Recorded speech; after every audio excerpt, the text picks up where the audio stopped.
Okay. Hi, everybody. I'm Joe. I'm a BizarreStar. I'm an occult detective hunter, a petty dabbler in dark arts, and I can already see that someone did, I guess I kind of messed up. I didn't really make it clearly. I pushed back the stream about an hour to 9 p.m. Central because I live in Texas. Sorry, Cat Miner, if you're not here. I did not realize. I kind of just naturally assumed people assumed I kind of thought I meant Central Time. Uh, but I guess I lost my viewer. That kind of sucks. Pretty much the only reason is because I got held up at work, so I stayed after a little longer, and then plus, I had to go help my mom with some stuff because she had called me to go and to get her prescription from the pharmacy. So I wanted to do that today, and pretty much when I got back, I was like, okay, I'm like usually before when I stream, I come back from work, I'd like to go take a shower and take a nap for the stream. So obviously I'm not completely exhausted and I don't have to like yawning or, falling asleep to anything, especially to this, because this is pretty long and I don't want anyone thinking I'm going to fall asleep to any of these, to any reactions and whatnot off stream, let alone fall asleep completely. That'd be really fucking bad. But yeah. And I kind of forgot that, oh yeah, 9 p.m. Central. I should probably actually put the time zones on my when I do this stuff. But anyway, if anyone is here, thank you. I do appreciate you for showing up. But this was suggested on my last stream to look at the aftermath, I guess the development of Fear. I'm guessing this is the video. I'm not sure. This is like an hour and a half long almost. Hopefully it is. I looked on the guy's page. I didn't see anything else. So I'm guessing this is the one. But anyway, let's get started on this. Let me turn it up because God knows how long this is gonna be. I also have some food here so I don't go hungry. But yeah, here we go.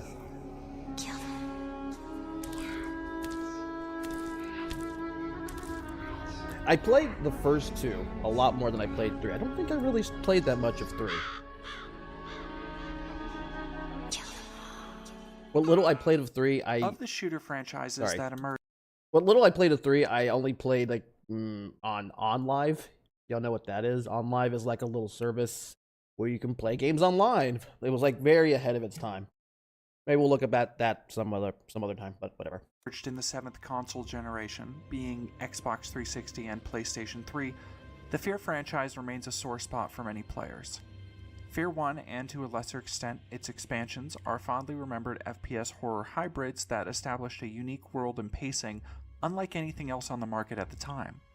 Its sequel, Fear 2 Project Origin, is often regarded as technically solid if unremarkable follow-up. But the third and final game in the series isn't often thought of as fondly, if it's thought of at all.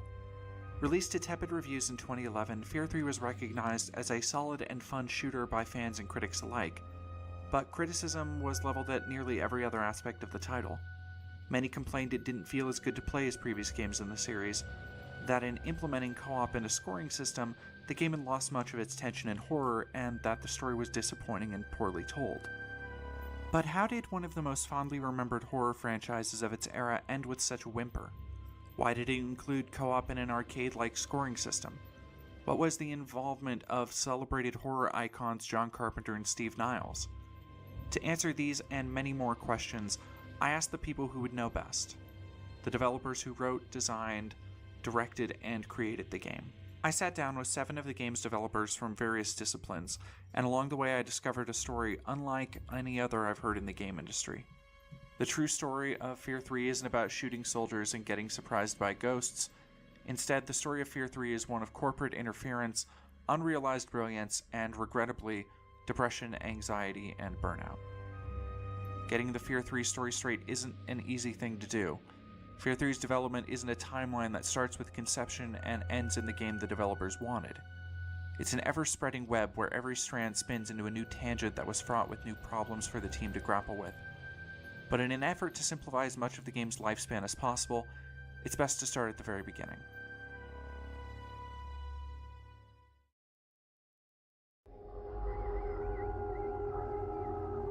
Project Origins.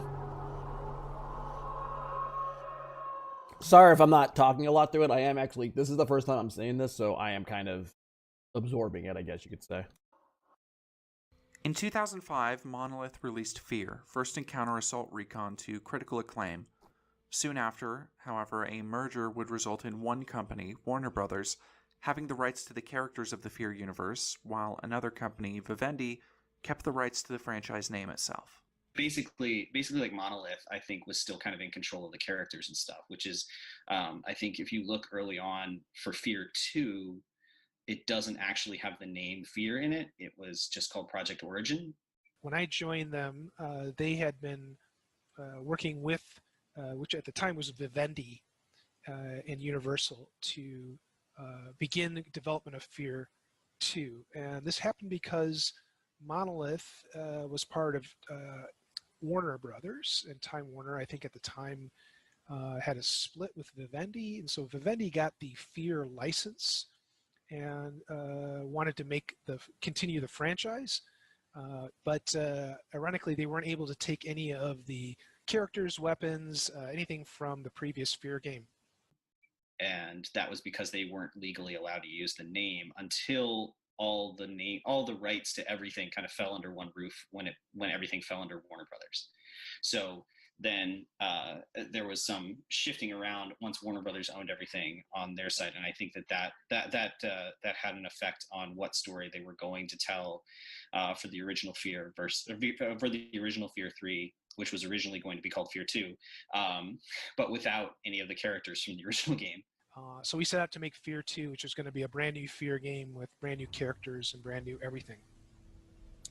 And that continued for a couple of years. So originally our game was going to be very different than what Fear 3 ended up being. Without the use of the characters, places, and events of the first Fear game, Day One had to take a different approach to telling the story of the horror shooter sequel, though the team still wanted to maintain the balance of action and supernatural horror that had made the original a hit. Like the idea was that like the squad, the Fear squad, was still the only like consistent narrative element. Like we were going to basically tell another story just without any of those characters. We were going to tell another supernatural story entirely. It was going to be based around kind of what was known as the Philadelphia experiment, and this idea that soldiers and technology would allow people to phase in and out of our reality. And so the basis of it was that you were the Fear squad, and you were essentially going to be fighting against some of these bad players who had acquired this technology to be able to sort of phase in and out of our existence and our worlds and wreak all kinds of havoc. For this documentary, I was able to procure concept art from throughout Fear 3's development, including concepts that were scrapped from Day 1's original Fear 2. In the concept art, we can see plans for the Phased Soldier, a cancelled enemy that would be able to shift between realities. Fear 2's reality merging conceits also set up some other horrifying enemies that players would encounter. There's no shortage of concept art, much of it by industry artist Grant Hillier, depicting more paranormal enemies that seem to be the result of either experimentation gone awry or an unknown malevolent force. While there are influences from John Carpenter's The Thing and even Dead Space, these wildly creative concepts paint a picture of a team ready to take such familiar imagery and make it their own. There are even a few pieces of art that seem to lay the groundwork for enemies like the Scavengers and the Creep in the final version of Fear 3.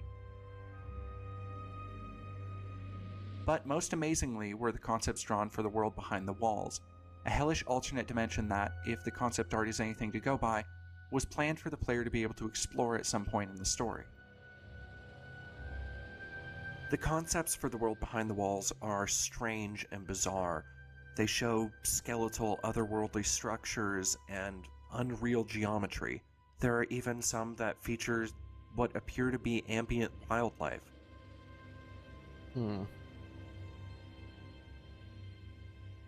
These are bold creative visions, to be sure, and while it's unlikely that Day One's original vision for Fear 2 would have resulted in something as wild and complex as these landscapes, it's still a bummer to see what might have been and never was.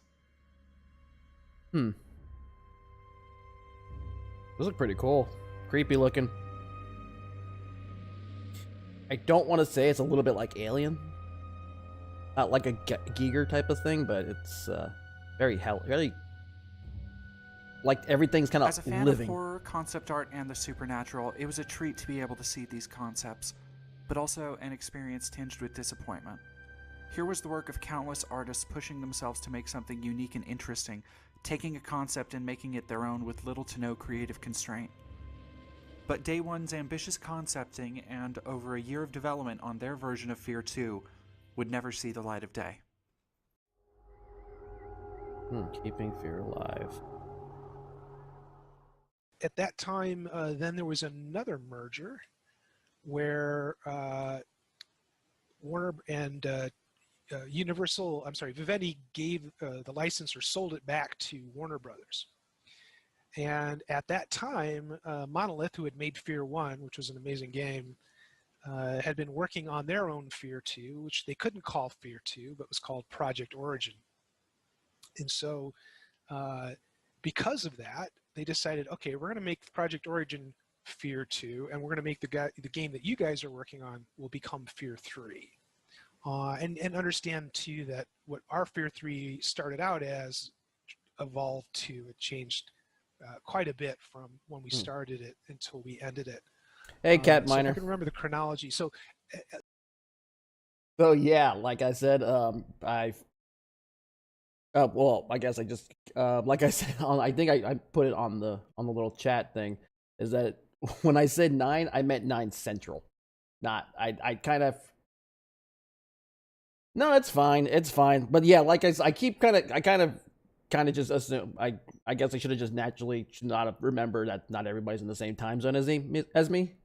I'm on Central Time since I live in Texas. So that's kind of why. That's kind of what I meant. So yeah, I guess if anytime you see like if I make a message like that, assume it's gonna be Central Time. I'm gonna guess it's like probably 10 over there, 10 something. Where now it's like 9. But I'll do a little recap. Basically, I got held up at work, and I generally like to come home, like, take a shower and sleep for a few hours before I start the stream. So, I'm not like completely tired and slogged out. I don't want to, end up falling asleep or yawning a bunch during stream. So, yeah, that's kind of pretty much what happened. I was like, okay, let me push it back. Yeah, that's what I assume. So I don't know time zones, but I'm guessing you're somewhere's east to where I live in Texas. But yeah, normally that's why I pushed the hour. But like I said, that's why I pushed the stream an hour behind, so I can get some sleep. So I'm not completely exhausted. But anyway, I'm like it's Canada. All right, cool. But yeah, like I said, I'm reacting to this. Probably not going to say a lot. I'm more just kind of absorbing the information. It's kind of really interesting. I like the little artwork they have. It's very, obviously it's just concept art, but it makes it look like it's very, I don't want to say Giger, like say Alien type of thing, but it is very much in that it's like the environment looks very alive. That they were suddenly we had all on the concept art that they were working on. We could use Alma. We could use all of the characters from Fear 1 and Fear 2. So that was pretty much a total reboot of the narrative, the kind of the backstory of our game. So all of our sort of phase soldiers and our thoughts about this. We had this idea called the world behind the walls, and all this sort of parallel universe stuff kind of went away. But we did take along this idea of phasing and a technology that would allow soldiers to essentially kind of beam in and out of our world. So one of the enemies in Fear 3 is this heavy phase soldier, and sort of so he can kind of zap into a scene and create this sort of energy field and then spawn soldiers around him, basically. So I think that was the only element that really survived from our Fear 2. So with Day One's unique take on Fear put on the back burner, the team now had a mandate to not only make a sequel to Monolith's second Fear game, but to fit within a now established universe and framework that Monolith had made their own. Monolith left behind some large boots to fill, but by all accounts, the team at Day One were ready and willing to fill them. But yeah, by the time that kind of merger happened and the Fear 2 separated into Project Origin and Fear 3, there was at least some dialogue between the teams for sure, just because, you know, we wanted to make it genuine. We wanted to make it a genuine Fear game. We didn't just want to, you know, throw the name Paxton Fettel, throw Alma, throw all that around. We wanted to make it an actual entry in the series. Basically, the guys at Monolith, because like Kind of feel like that's a rare thing now. You know, Monolith was its own thing, and then they actually being true to the franchise and whatnot. Now I feel like they just pump a lot of things out. Became a Warner Brothers studio, and so some of the guys at Monolith came to help us out with the project, since so much had drastically changed. They sent over a couple of guys, and they kind of had their own idea. They had their own thought on what they wanted to do with the story, and so we sat, we talked it out, we kind of hashed it out with everybody, and we said, okay, well, we'll take this and we'll this is what we'll do, this is what we'll build. There were limitations to it. We had already built assets and things like that, so for the earliest iteration of the game, they had already built some assets that we were trying to preserve, and I don't think we preserved everything, but we preserved quite a bit, and so we had to kind of make the story fit with some of the stuff that was already built. Some things were rebuilt from the ground up. And then, yeah, it was really neat because I did play through the first Fear, and then we got early builds of Fear 2 to play through before it was released, so we could better try to align ourselves. And it was cool because there were development builds too, so we got to sort of, you know, play the release builds before it was released.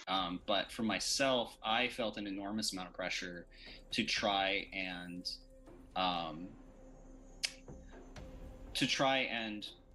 fit the game into the existing narrative, which is in and of itself incredibly convoluted and strange. And so one of the earliest, like, while I was, when I first came onto the project, one of the things that I did was, I played through the game, and the first game, and then we also had builds of Fear 2 Project Origin because the game I don't think had shipped yet, so we were playing developer builds of that at the time as well, or at least I was playing developer builds of that at the time to see like where they were, and like what direction they were taking that stuff. And I know TJ was very well aware of like the direction and the changes and stuff like that were going on for Project Origin, and by proxy then like Steve and those guys were also involved or aware of that stuff. I think that but like for me, like the way I felt it was my first sort of writing gig in the industry, so I really wanted to get it right. And so I played the other two games constantly and tried to work in I tried to walk this line between the sort of direction I knew that the guys from Monolith / Warner Brothers wanted to take it, and trying to keep it in tune with the other two games, which was sort of like just this little balancing act, because they wanted to push the narrative forward, and they also really wanted to focus on the relationship between Pointman and Fettel, which is something that the first two games don't really focus on that much. I mean, they it's sort of like a big reveal at the end of the first game that Fettel is your brother, and so like the first game doesn't really spend a lot of time with that, and then the second game you're not even playing as Pointman.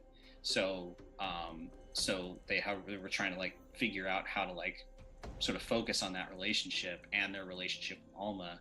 Was Fettel in the second one? I don't remember. Like, it's been so long since I played that game. I played on the 360. I think it was mostly just you were just mostly just focused on Alma, and you were just kind of, it was something else completely different. Well, and part of my job was to just try my hardest to make sure that, like, at least from moment to moment, that it seemed like something that could exist in the same Oh. universe, and someone else would have to say whether or not I don't think I played the DLC. whether or not that was successful or not. I sort of go back and forth on that a little bit. I think in some places it works better than others. In taking over the story of Fear's main characters, the silent protagonist Point Man and the first game's villain Paxton Fettle, the team at Day One dug deep into redesigning the characters, focusing on fleshing them out in ways the original never could, while also digging into their shared traumatic past as experimental test subjects. The designs for Point Man originally centered around him fleeing to South America after the events of the first game. The original Fear never showed Point Man's face, so the team took the opportunity to tell his story through design, concepting a gruff military look for the stoic silent protagonist. His undead brother Fettle took a different approach. While the team drew explicitly from his Fear 1 design, they also explored other, more ghoulish interpretations to depict him as a sadistic specter. Well, see, now he just looks like a monster Garrett right there with the In white the hair. end, Fettle's appearance took a more restrained approach, Or with Geralt, visibly mottled skin and prominently featuring the bullet hole delivered by Point Man at Fear 1's conclusion.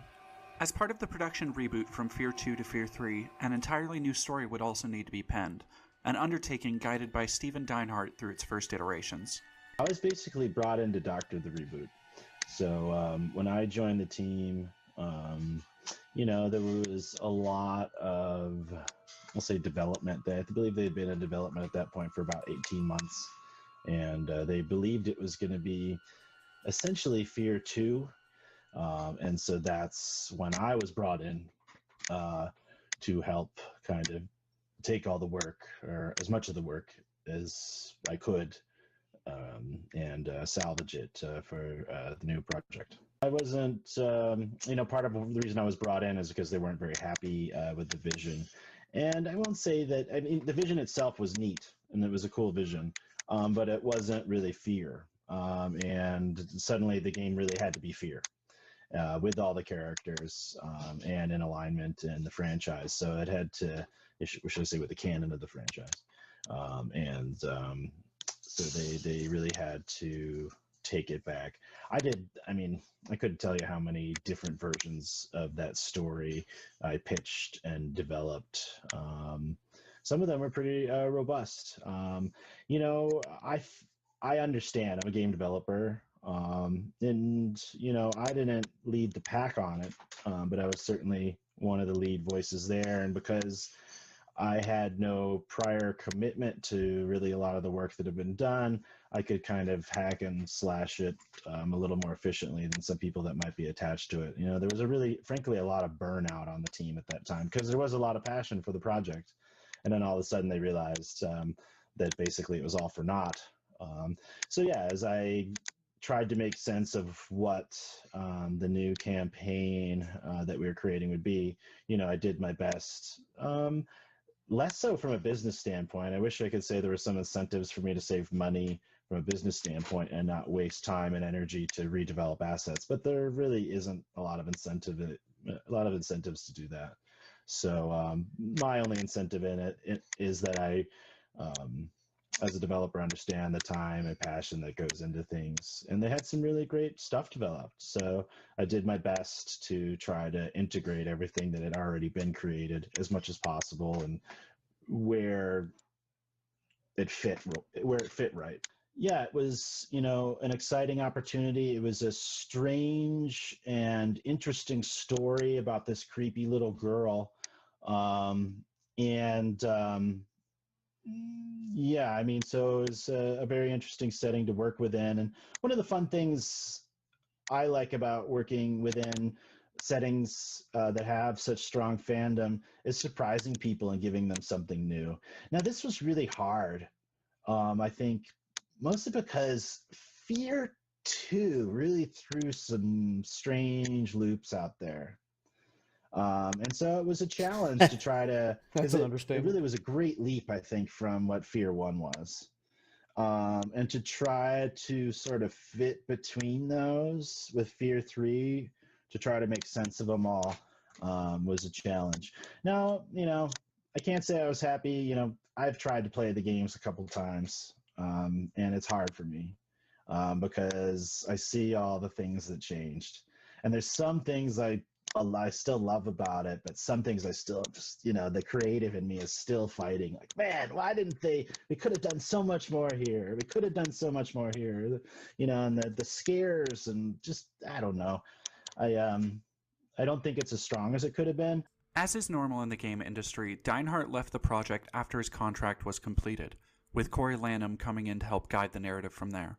But in the press releases and coverage for the game, Deinhardt and Lanham didn't get nearly as much mention as some of the other credited contributors to Fear 3's narrative, namely horror legend John Carpenter and 30 Days of Night scribe Steve Niles.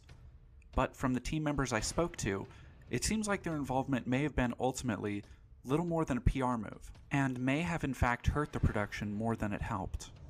I have been waiting to talk to somebody about those two. That's not that's not something new either. I think, what was it called? Oh shoot, what game that came out that was like really bad? Forspoken, and then they were trying to kind of tote that Amy Hennig, the lady who did the Uncharted games, was like helping with the game story, but all she really did was story concept, which is essentially that's what it is. You just come up with a concept. She didn't even really write it, but that was like their big hook for that game, and obviously you could tell she didn't really have much to do with that game. Idiots. Basically, the lead producer and I wanted to go with a guy named Brian Keene.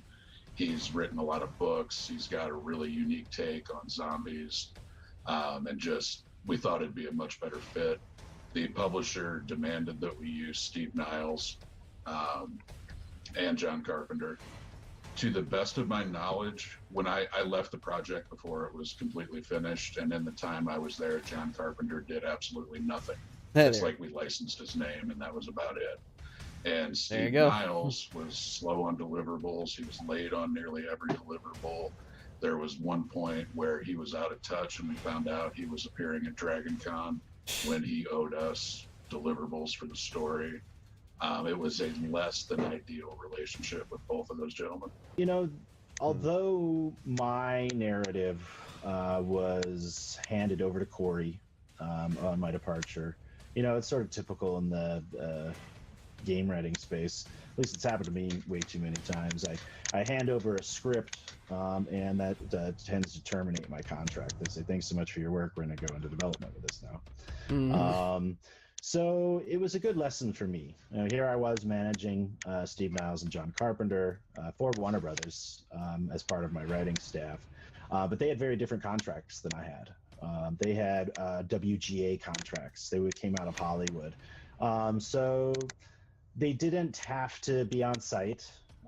They didn't have the same sort of constraints as developers. I wanted to bring in John as far as we could because I thought it was an amazing opportunity. But it basically boiled down to him, which it was amazing, don't get me wrong. I loved interfacing with him any way I could. We had him on some calls, bounced ideas. I never met him in person, but he would give me notes on my scripts, and sort of we bounced ideas off of him.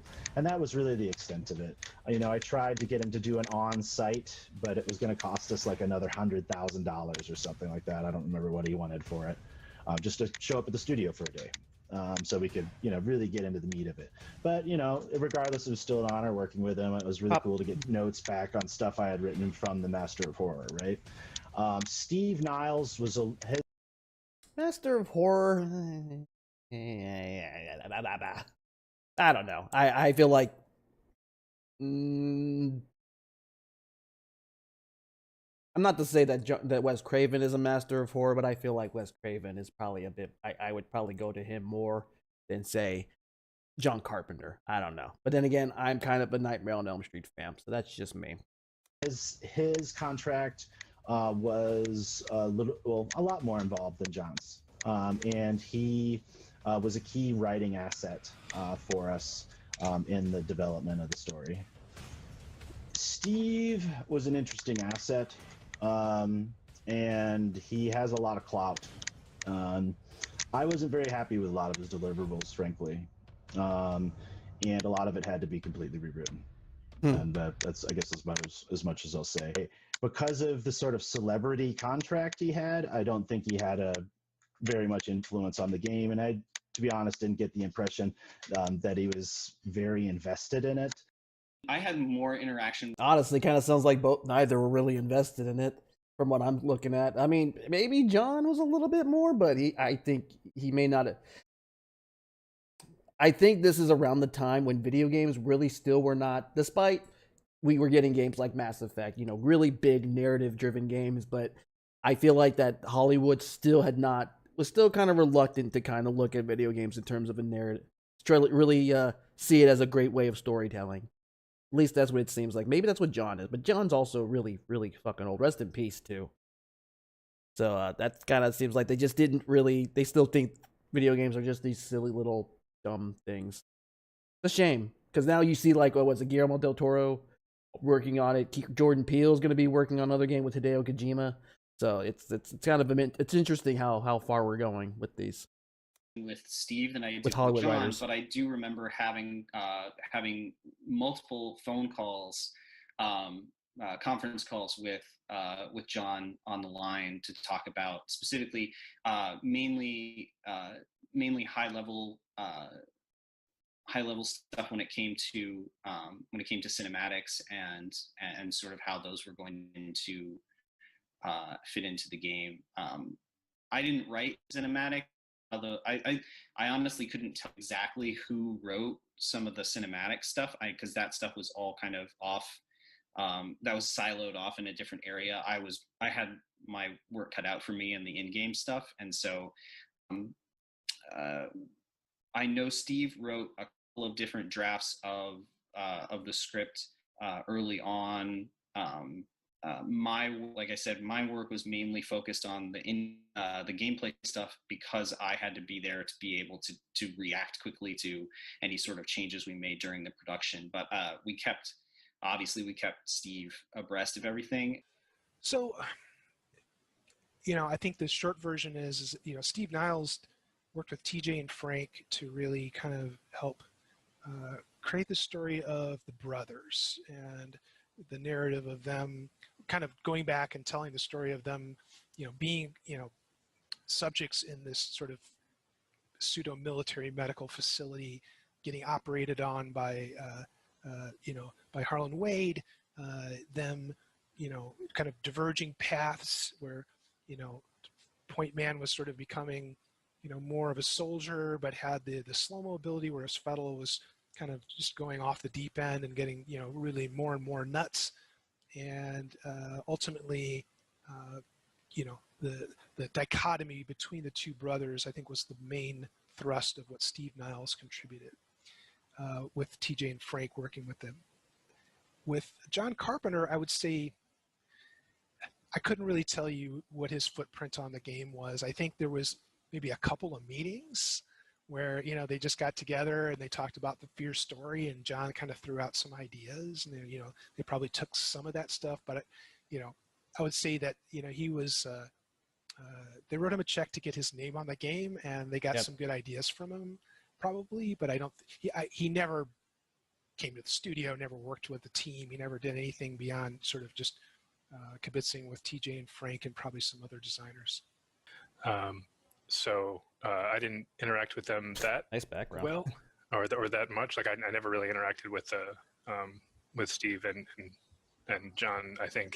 I believe my understanding is that we sent John the sort of script and or showed him a video of what the game was about or something, and he said, "That's cool."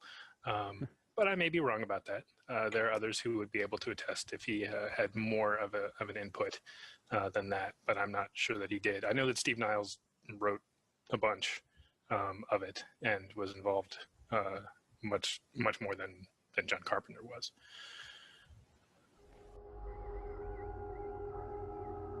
A horror. That's a pretty cool picture. With 2 Fear games already made by Monolith, a template had been set for day 1 to follow, and along with it, fan expectations. Fans of the first 2 Fear games expected frenetic and tightly paced shooter action, but also a healthy dose of psychological and supernatural horror. Day 1 worked hard to make sure Fear 3 would live up to those expectations. But Warner Brothers had other plans for the production. Most of the stuff we wound up like jamming on and kind of play testing wound up actually making it into the game. I remember. So one of the big differences in the engine between Fracture and Fear is they actually added a dismemberment system. And so I don't know if you remember, like you could shoot a guy with a shotgun in the leg and his leg would fly off. And that was all a system made by, I want to say, this guy, Ryan McFall. And I remember when we put that in, and it was back in the day when Jack Thompson was all in the news, talking, railing against violence in video games. And like, I just remember everybody crowded around his computer, and it was crowded around Ryan McFall's computer. And it was one of those, if only Jack Thompson could see how much we're cheering on this dismemberment system. He would have a field day, and it was just that was one of the big things. I think this is around the time it's like Fear 2 or Fear 3, whatever. It's either way. He most likely was disbarred by this time. So, what could he do? But yeah, most of the a lot of the stuff they did early on in playtest and whatnot wound up becoming features of the game.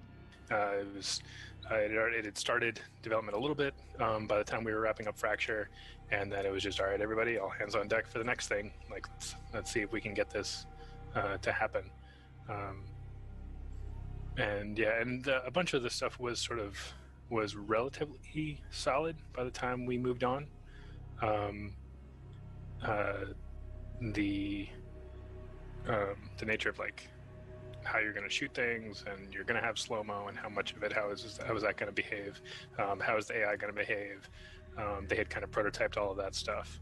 I don't think that it had started as a definitely co-op thing.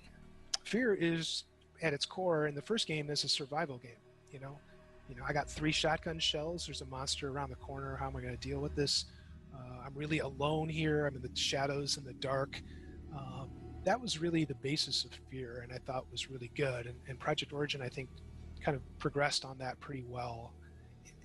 What happened with Fear 3 is we started out making that kind of game, and then Martin Tremblay, who was the head of Warner Brothers at the time, became very enamored with Call of Duty. Of course. And what we started getting was messages from them saying, look, we really need epic moments. We want big, like, out of control world coming to an end type stuff. And we were really sort of taken aback because that was sort of not the game that we were making. We're not making Call of Duty. We're making Fear, and Fear is really, you against. That's another fucking thing. That's always the big issue with a lot of these big publishers and whatnot. It's like, oh, they see we have this idea that's really unique and people really like, and then like the publishers go, oh well, but like this thing is popular, so let's do more of that. Like obviously this was Call of Duty, games like say Star Wars Galaxies. I don't know if you remember familiar with Star Wars Galaxies, but it was very different than it was like a very very unique type of way of playing. It's not like how most MMOs are now. You have to like pick different jobs and everything. You have to max out certain jobs in order to get a bigger different profession and whatnot. But World of Warcraft became really super popular, and so they started making it like, oh, we have to start making it more, like, I guess more streamlined, and then that just really pissed people off with their the NGE. Yeah, it's pretty much, hey, let's make everything a universe. Let's make everything an epic multiverse crap and one. It's so ridiculous. And an unbelievably terrifying force. That completely changed the nature of the game. And if you look at the reviews and the hardcore fans, they'll tell you right away this was not a scary game. I was actually in charge of, I called it the scare team, and it was about 10 guys, all who had different experiences and with different horror genres. So we had like Japanese horror, slasher horror, things like that. And we actually put together, we were creating what I called the scare toolbox. to get like 10 or 15 different scare moments and be able to easily reuse those. But once the co-op came down, horror was pretty much out the window, and that team went away, and the scare toolbox never came to fruition. We got the word from Warner Brothers that co-op is hot, make it a co-op game. And our response was, co-op isn't frightening. Co-op isn't scary when you're playing with somebody else. And they didn't care because co-op was a buzzword in the industry at the time, and they demanded. I don't want to say co-op isn't scary. It can be if you do it properly. I think like say games say maybe Resident Evil Outbreak could be kind of scary, mostly because it's like how the characters control and everything and how the monsters control and whatnot. But like say games like Resident Evil 5 or sure as hell Resident Evil 6, those aren't scary. They were more action oriented. It depends on how you make your like the movements and obviously enemies work and whatnot. That we make a co-op, so we had to go back and retool all the levels to make them. And obviously, they wanted to make this more like COD. To be honest, I believe that actually came from above. Like, I don't think anybody, certainly not myself or the designer I was working with, had any say in that. It was just like, hey, by the way, you're going to have a scoring system in this game, and I'm like, why? That's not horror. But to be fair, when we got the reviews came out, apparently a lot of people seem to like it. It seems to drive certain styles of gameplay, encourage people to use different weapons that they normally would. So whether or not that worked well for horror, it did seem to improve the game, or people seem to like it. I mean, there was, right up until we shipped, there was this sort of, there was that question of, can a co-op experience be horror? Like, can you feel that kind of response? And then even without the co-op nature of it, even if you are playing it by yourself, you're still a super soldier shooting, killing everything. So, are there ways that we can really make you feel like you're not that? The original Fear did a pretty good job of that, but a lot of it also was this was sort of the first time you were experiencing it. So you didn't have the meta knowledge of, I've already done this two other games. I can handle pretty much anything. So we used a lot of the same tricks that the original Fear used. But there was definitely a concern of like, are you really going to be worried? And so it was a lot of work to try to get the player into a space where they could feel like they maybe weren't in control of what was going on, or they wouldn't be able to react to something that was about to happen, and know they could handle it. Like it would be a surprise that they can't just, press slow-mo and shoot it to make it go away. The decision to make the game co-op would also impact level design, which now had to accommodate players with drastically different abilities where there was once only one player expected in a game.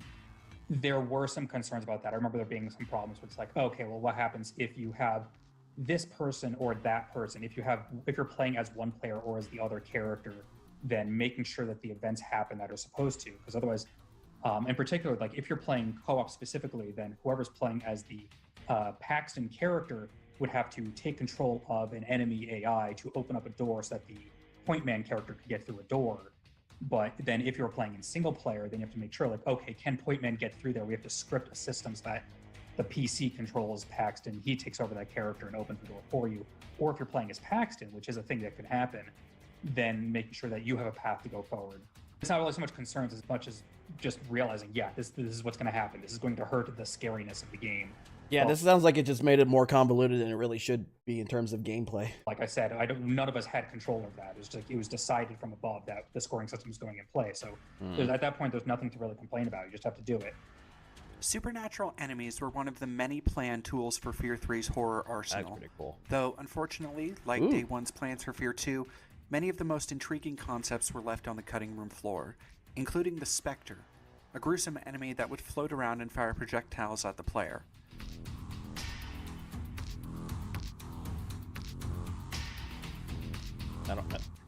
There is no shortage of concept art for the Spectre, depicting them in a variety of outfits and poses, and even several concepts that depict them against in-game backgrounds, suggesting this was an enemy that was likely seriously considered to be put in the game, but had to be cut due to time constraints.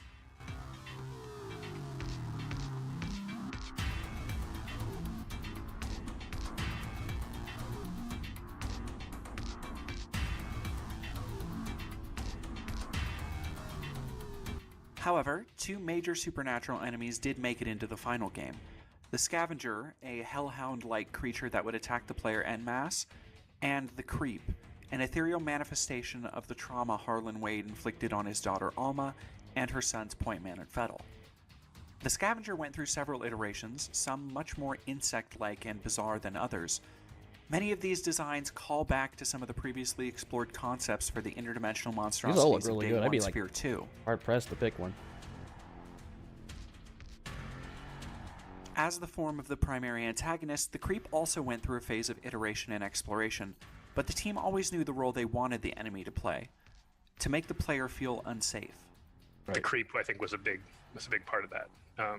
The Creep, I don't remember if that was the full name or the name we made it onto wikis, but that's the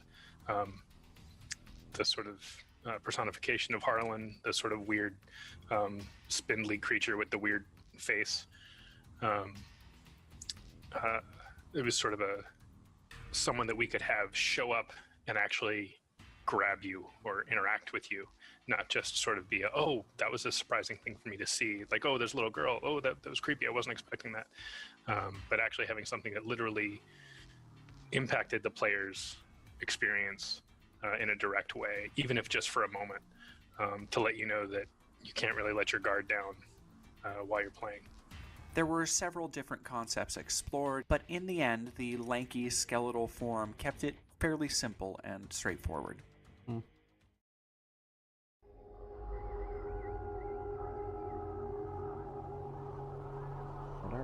The turbulent development of Fear 3's story and horror elements were naturally reflected in the game's level design. From having to recontextualize large swaths of already created environments to fit a new story to accommodating co-op, many of Fear 3's levels remained in a state of flux throughout production as the team tried to wrangle them into something with a compelling balance of narrative, gameplay, and scares. Among the levels were several that began as test areas or even leftover concepts from Day 1's original Fear 2, but some of the most compelling ideas for Fear 3 also got left on the cutting room floor. We wrote this really, we worked really hard on the opening sequence, and it's sort of like the trailer that's out there that's used a bunch of times. They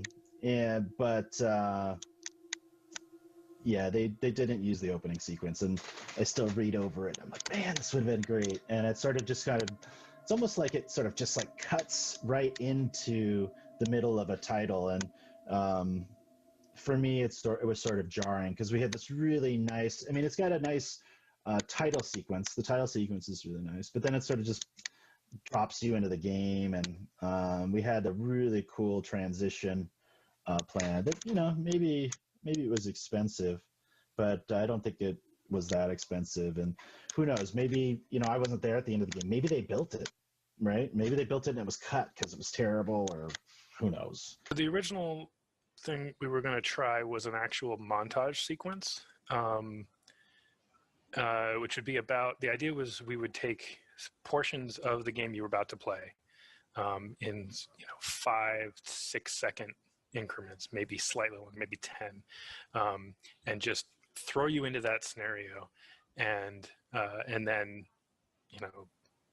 we would do some sort of effect or screen effect or something, and then change, and you would go somewhere else, and you would play a different part of the game from the future. So it was an attempt to sort of almost a trailer, sort of, but to give you a sense of what you were in for, but not really know when any of it's coming, and a little bit of an idea that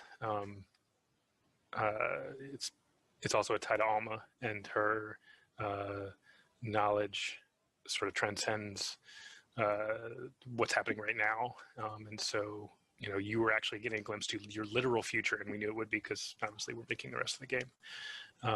but it never really panned out. It was too difficult to for you to understand the context of what was happening. So it mostly involved people would sort of show up and then not do anything because they were looking around trying to figure out what was happening, and then that section was over. That was the main sort of attempt to do something different that sort of just didn't really pan out. But I don't remember there being a lot of stuff lost, partially because we didn't have time to lose any stuff we were working on. Right. It was more about figure out a way to make it fit because, you know, the clock's ticking. So I think that there's tons that I think I would have liked to have put in. I think that's the story with every game. There's things that you'd like to get in or like to work in. I had written and pitched and I don't think I have this anymore, but I had written and pitched a whole idea for the opening of the game, because the game kind of opens. If I remember, I'm sorry, I'm trying to remember if this is how it actually opens anymore. I think the game was originally supposed to open like in media res, like somewhere in like towards the latter part of the game, like as like a preview of what's coming, and then we take you and put you back 12 hours later or whatever the fuck it would have been, but or 12 hours earlier or whatever. But like so like I had written this whole sequence that bounced back and forth between that sort of like high action huge moment. It's the moment around the sort of like fake Space Needle was where it was supposed to open originally, and then it sort of goes back to the Flavella at the beginning. But I had written this whole idea where it was like it would go back and forth between like a cinematic of Alma giving birth to the two brothers, and then it just keep coming back to the gameplay sections of lots of high action and the whole idea was to carry the sound effect of the EKG through like to sort of help transition between the cinematic Alma giving birth stuff and the high action stuff. It would always have there would always be that sound effect in the background that sort of would be tied in, and I pitched that as a way to open the game. Sounds kind of interesting, but it was too expensive, basically. That was what it boiled down to. And I think also to a lesser extent, I think that again, like I said, like the guys from Monolith really had a vision that they wanted to execute on. So like it really didn't kind of fit in with what they were thinking about doing. So that was also part of it. Although they did. I mean, like I remember them saying that they were that it was like that was one of those moments. It's like it's cool, it's too expensive, and really they wanted to kick off the game differently, and that's not a slight against them. That's just it was their call to make. So we fell in line. Knowing about the difficulties that went into the scrapped intro sequence, the game's final introduction sequence, which quickly thrusts players into Point Man's boots with very little context, makes a bit more sense. But why does the player find themselves in a seemingly South American prison complex? And why do they find themselves fighting through a favela straight out of Rio de Janeiro afterwards? Well, there are similarly good reasons behind those. So, originally, when we kind of set out to do Fear 3, we had this idea that we wanted to base the narrative all in South America. So at the end of Fear 1, the idea was that he went and holed up in South America for the entire duration of Fear 2.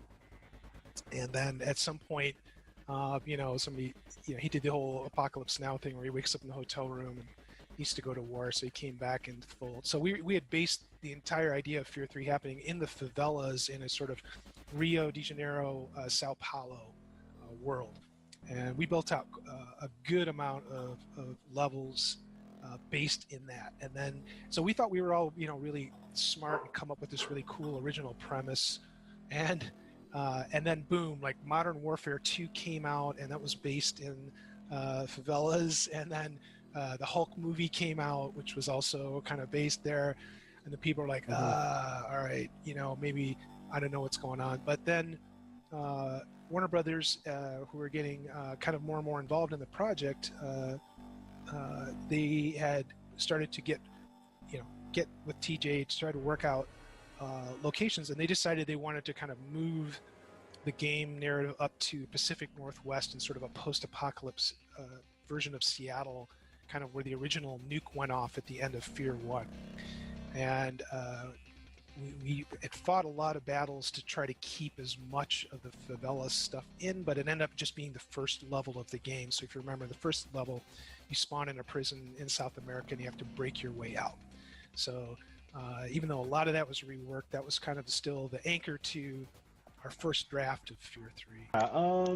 Yeah, it was. So yeah, I had pitched the favela as essentially being in a sort of fictional version of Brazil that like took place on this island that had been taken over essentially by a corporation that was working with Armacam, but not necessarily Armacam.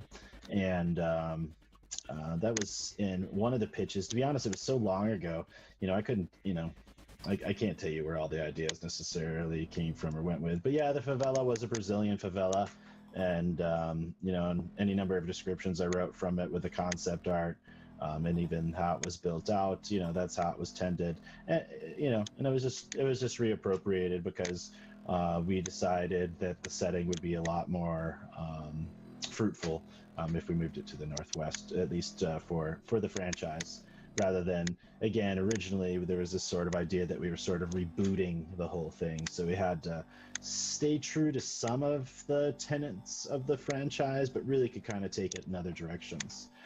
So we really kind of pulled that back in and really did our best to try to tie the Fear story together with what had happened in the first two games. One of the most fondly remembered levels in Fear 3 is that of a post-apocalyptic big box store that has been overrun by cultists worshipping Alma. From my conversations with the developers, it might also be one of the only levels that was as scary and engaging as they had concepted it to be. I mean, it started as a desire to, somebody was like, hey, wouldn't it be cool to be in a big Costco? It'd be all creepy and stuff. And they were right. It was... And me without my card. What can we use from within that place to make you feel like you're not that strong all of a sudden? Because you'll have gone through a little bit of already being a super soldier, right? You can slow down time and shoot everybody with everything. So where could we put you that would make you feel at least a little bit vulnerable? And we knew that we could use an enclosed area that's mostly dark, and that we could also use it to try to start hinting at the effects of Alma in the rest of the world. So we actually have sort of a place that was almost becoming a shrine to her, and maybe even they don't know it. Like whoever was left in there that became these cultists, like maybe they don't even know that it's a shrine. They're just doing what they think they should do, and they're all kind of crazy at this point anyway. But so we wanted a combination of those elements of just being able to kind of put you somewhere and hint that things are bigger than just you and maybe Armacam. Many of Fear 3's other most memorable levels began life as something else entirely. In the case of the bridge, for example, that was as a test area. At that time, just sort of trying to put together the framework of the progression. So the bridge level actually came together as evolved from a demo that we did in an early prototype of kind of like what could what does Fear 3 look like in the Pacific Northwest, and our idea as well. They got Lake Washington and all these big lakes, and of course we were living out. I was living in Seattle for 8 years when I worked at Microsoft. So we were kind of saying, okay, what if there was this just insanely huge bridge across the lake, and what if we did that for a prototype. We built like a small version of that, and then that just essentially became the core of that level, and we just expanded it. All the stuff leading up to that, which was kind of a lower bridge and the subway cars, and then getting up on top of the bridge, and then taking that all the way to the point where that big event happens after you get past that last checkpoint. You're like, there's like a big long bridge that you kind of like move through, and there's you're moving through all these different like train cars and things like that. That was we put that together, aiming to make that kind of like a gameplay demo, and so that was one of the earliest things that we sort of like worked on and put together, and that was also like it sort of like helped us to sort of figure out like how those different like sections and how those different parts of the game would be sort of paced out in terms of balancing between like kind of like spooky atmospheric stuff versus like combat stuff, and how each level would kind of be paced out, and sort of working with those guys to figure that out was also really fun. Like, I'm so glad we got a mech battle in there, and it worked. I mean, it's pretty good. It's pretty good. I love that bridge sequence, man. I've spent so much time testing that thing, and it's not bad. It plays out pretty well. And those guys, they were the BattleTech guys. I mean, the FASA. That's where that whole team comes out of. Another major wow. location Okay, in Fear 3's campaign, the airport, also began life as a test bed for gameplay systems. The airport started off as our test level, and basically it was just a sandbox to try things out, and we had put so much work into it they decided to make it a level in the game. So that was the biggest example of reused assets. The airport was also originally based on a pre-production demo. So one of the first prototypes we did for Fear 3, when it became Fear 3, as well as the prison level, all of those were kind of various different visual demos, vertical slices, press demos. There was an endless slew of these sort of moments when, game development's weird. A publisher, does due diligence on you, signs you up, says, you guys are the guys, let's make the game. And then a couple months later, they're like, hey, we're getting a little nervous. We want to see some really hot visuals. And so you got to, chip off a small team and essentially drive a bunch of demo stuff. So we had done, easily half a dozen mini vertical slices and demos over the course of the entire production. So a lot of the final levels in Fear 3 were sort of, they were, the genesis of those were from those smaller demos. And when it came time to sort of come up with level ideas, we already had a lot of this stuff kind of sitting around. We just thought, why don't we just, save some grief and just try to develop these more and try to bring them into, a larger scale, a larger implementation. Of the planned and concepted levels for the game, a number were cut before they entered full production. Of these were a concepted level set in a haunted Seattle underground, with the streets above viewable through holes in the ceilings.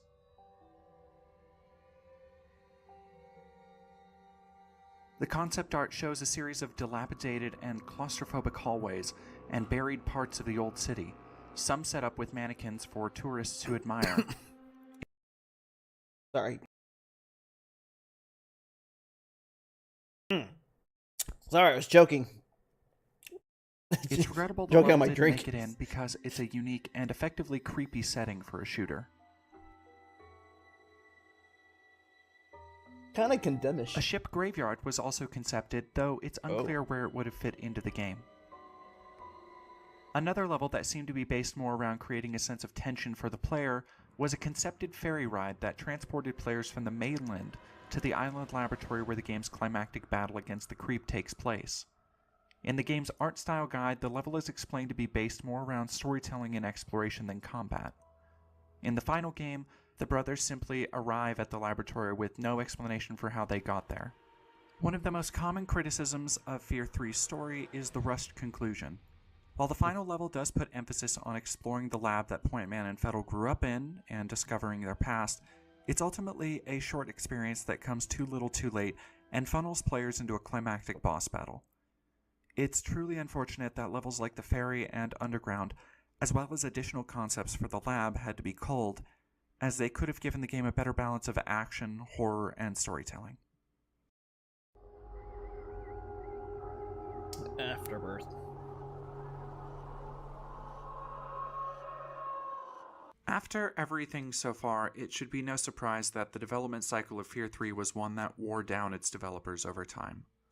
Some of these developers had worked on the project since 2006, seen countless assets and concepts scrapped, and worked tirelessly to implement things like co-op. But the crunch and burnout experienced by the team is something best expressed in their own words. It was definitely a lot of hours, fair and consistently for a while. It was for many months of you're gonna, and it wasn't. Eventually, it was we need you to spend that extra time here. But even initially, it was just people not going home, and so no one else went home because there was more work to do. So it was sort of an unofficial crunch initially. Eventually, it became an official crunch because we still had too much to get done in the time that we had allotted. Yeah, I never felt like I was working and nobody else was. I felt like everybody was working too much.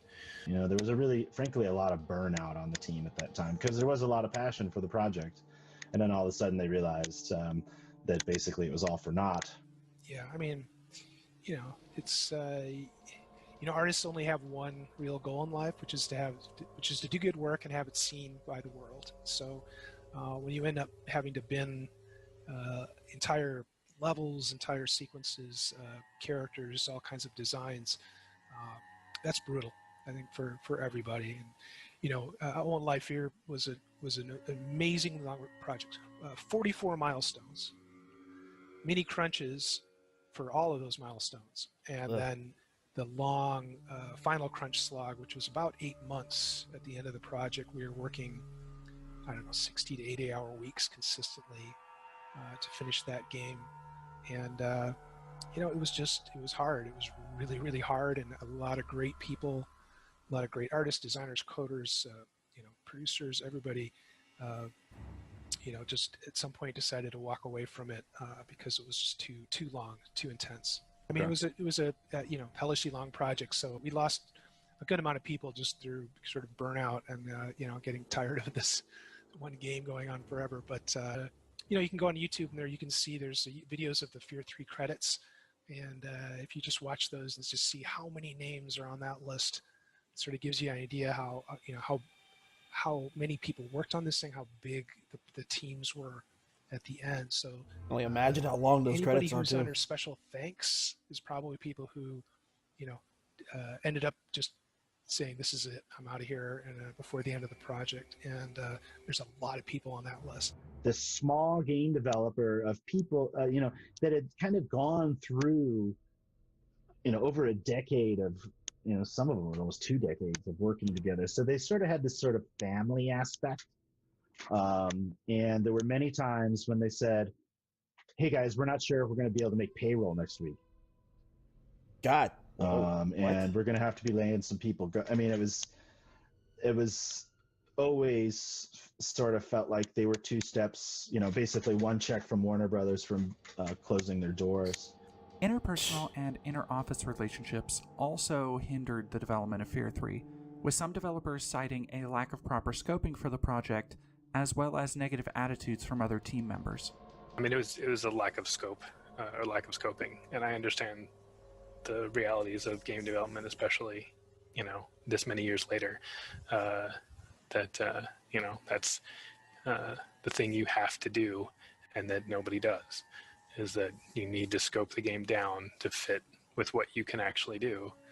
But instead of that, you're going to try to make something that's about 50% more than that, and you'll get some of the way there. I would say there were a lot of negative attitudes on the team that led to poor decision making.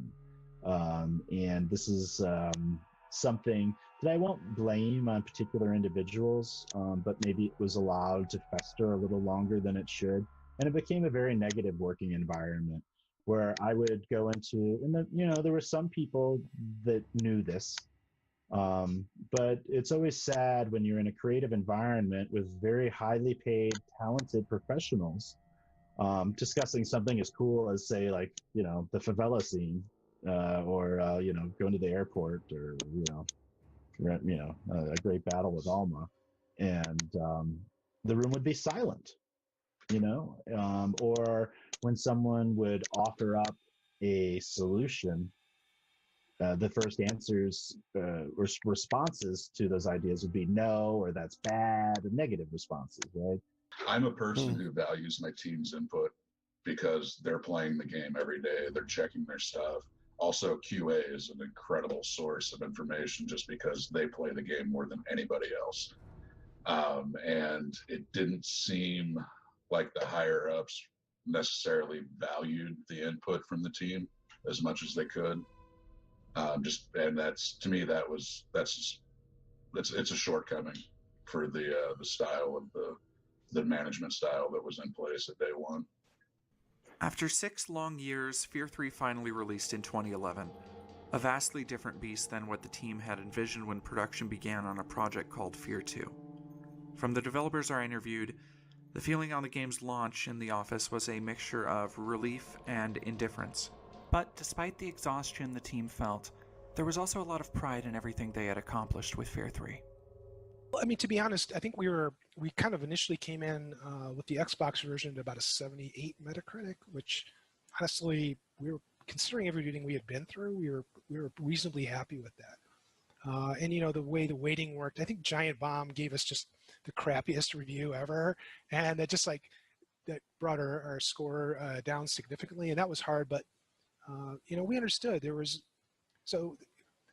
We thought we made a pretty fun gun game. If you talk about the core devs and, you know, did we like playing it? Yeah, we liked playing it because we just thought there was some fun mechanics there. Parker Hamilton, who's now over at Sucker Punch and is one of the main designers on Ghost of Tsushima, there just did a magnificent job with systems design. So the weapons all felt balanced. The combat felt very good. Ben Cureton was another great designer who worked to make that happen. And there was a lot of people actually, and honestly, we just felt good about that. And I think when you look at the reviews in that context, people thought it was a fun game to play. Where we certainly fell down was, is it a fear game? Is it coherent? Does the story make sense? Is it you know, a worthy successor to the Fear franchise? I think a lot of those comments were valid. I don't think anybody felt too at least in terms of the core dev team, I don't think any of us were too disillusioned from that. I mean, it's always rough. You know, it was tough for Fracture, and then you know, worked sort of even harder on Fear, and I think Fear had more going for it. And that when that didn't pan out, it was pretty disheartening. I was still fairly young in the industry at that point. I mean, it was sort of my second game, but I moved into Fracture about halfway through their development on that. So this was sort of the first one I'd been on pretty much from the beginning. And so I was really hoping that it was going to do better. So the reviews come in and they're okay, but they're not great. And the sales come in and the sales are not great.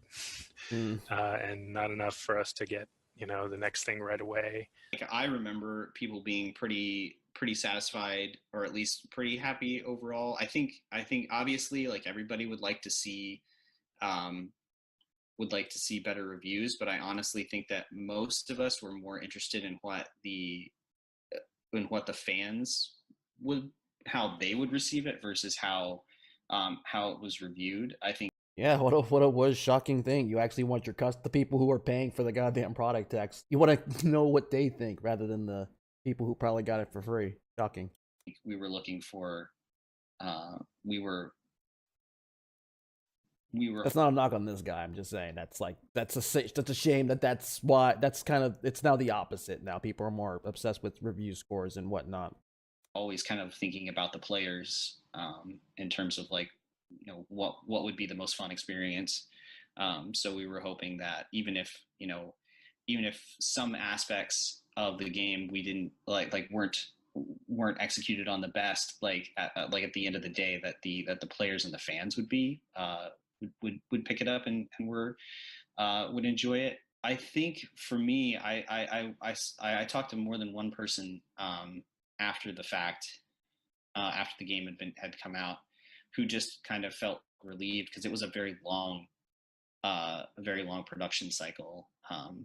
And so because it went through all these different iterations over the course of the, I don't remember how long the actual production cycle was because there for part of it. So, but I do know it was longer than usual, and so I know that there were a lot of people who have been on that game from the beginning who were just sort of happy to take a breath and that and sort of exhale at the end of it, because it had been a long journey. And not only that, they were seeing decent reviews come in, and so they felt like they did a good job, and I think that they did. I think that the game itself is pretty good. I think that I routinely think back to the combat in it, and I think that a lot of that was pretty fun. And the core loop, which obviously sort of Fear started, of being that soldier with slow-mo, but having also AI that respond appropriately. They have a sense of self-preservation, and they'll tell you what they're thinking, so you know how smart the AI is. Just that loop felt good, and I felt like we hit that. And also that I think we tried a bunch of stuff, and that ended up working out and was interesting and different even within that framework. We added mechs in a more significant way, in my opinion, than Fear 2, and some of the enemy types I thought were similarly interesting comparatively. So I'm pretty proud of what we did with the game. It was really rough getting it there. I think it's underrated. Like, at this point, I think it has aged pretty well. I think it still sounds great if you listen to it on a nice system, listen to it with some headphones on. You just made great use of kind of surround technology, and it sounds great. I think it still looks very good. I think, underrated and underappreciated is what I would say. Though it's probably fair to say that Warner Brothers cutting off the game's marketing didn't help the early sales figures in its first months. One of the issues was, even though Warner Brothers made a couple of TV commercials and spent some money on marketing, easily 2 to 4 weeks after we shipped, that spigot was cut off. So we had hoped to see, given all the effort that went into it, we'd hoped to see stronger support there to sort of give the game some legs to, especially when they made the suggestion to try to make it more like CODs. Like, come on, if you're giving us this stuff to work with, at least give us the fucking marketing. Elevate it to at least be visible. After so many trials and tribulations, it's hard not to feel bad for the talented and hardworking developers who were clearly passionate about the project. But even in the hardest working conditions, many of the developers still have fond memories of their coworkers who worked alongside them and who helped make Fear 3 come to life in a way that they could all be proud of. Just the play tests. A lot of the play tests with like trying to figure out the whole what's it called? Like the possession system where you like possess the dudes. That was real fun. A bunch of it was just like figuring stuff out just through iteration and testing it. It was I mean, obviously it was real cool to be able to play Fear 2 when it was still in beta. And then we would kind of have an unofficial, cookouts and I don't know, stuff like, just it's all the fun parts of game development were fun. We went through so much, and we were all cooped up in the same building for so long that I think the core dev team, you got to understand, we were split into 2 studios. So Day One Studio had a Chicago office, and we had one in Hunt Valley, Maryland. And that was a weird dichotomy because the Hunt Valley team culture and our team culture was somewhat different. And we were on video and IM and stuff regularly, but there was always a little bit of this sort of strange division there.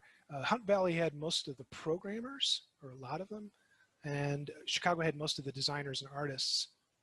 but there was certainly crossover on both studios. So there was always sort of this weird, not competition, but I would say there was just always there's sort of this tension of the two studios, and that was kind of a recurring theme throughout the development of the game. But I think there's not a lot of great, I would say, stories other than we bonded really well as a core group. We came together under some unbelievable circumstances, and we managed to get it done. There was a lot of doubts and a lot of sort of disillusionment with the process of making the game. Liked virtually all the people that I worked with, and I liked the work that I was doing. So it was all sort of a good time, just a lot of work, sort of mentally rough time. I mean, I'm still in contact with a number of the people that I worked with on that project. One of the things that was that kind of helped bring it around a little bit was when we played multiplayer for this game, because we knew kind of what multiplayer had been like on Fear, and it was kind of not really something that worked out, I don't think. Just because it's very difficult to get that kind of slow-mo combat thing to happen in multiplayer, and otherwise they're just a shooter, which is fine. But I think I vaguely remember playing multiplayer on Fear 2. I forgot how they did the slow-mo. I don't think it was like Max Payne, or like if you have it in your crosshairs, then it doesn't slow-mo. I don't quite remember, but I know I played it though. I just nothing didn't super really exciting. think So much when of it though. our multiplayer team, which was a very small number of people, and we were making multiplayer because you have to, right? Especially at that time. They put out 3 or 4 different multiplayer modes that were very different than any stuff I had played up until that point. And that was just cool. Like everybody kind of got together and we were playing it, and this was fun. And a different one where you're like a spirit wandering around and like ticking over different enemy types.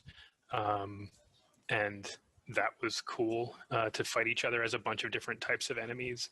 And then when we finally came out with fucking Run, and of course we all joked, that should totally be the name of it. That was, yeah, they'll never name it that. And then they decided, yeah, right, why not? We'll just call it fucking Run. And that was just cool to play. Like we would, it'd be some of us and QA would get together. There was a little bit of a bullpen in the Hunt Valley office, so we would kind of all get together in the same area and play through those sections of just getting into the space. And there are guys in between you and here, and you've got to get there before that wall of death behind you gets to you. And we were just having a ball. And it was one of those things that sort of helped you kind of reframe what you were working on. That there was more to it, and that it would, and we could just kind of, and especially for those of us who weren't working on it directly, because it was new, we could play it and relax a little bit and just sort of have fun playing the multiplayer of this game that we're just desperately trying to finish the single player campaign of. Actually, I worked a lot with the designer that was in charge of multiplayer. Every day at lunch, we'd have multiplayer play sessions and give feedback and whatnot, and pretty much everybody who was involved in them. Like at the time, I was playing a ton of Call of Duty multiplayer, and everybody had their own game that they were playing that had multiplayer. So we had a lot of different ideas coming in.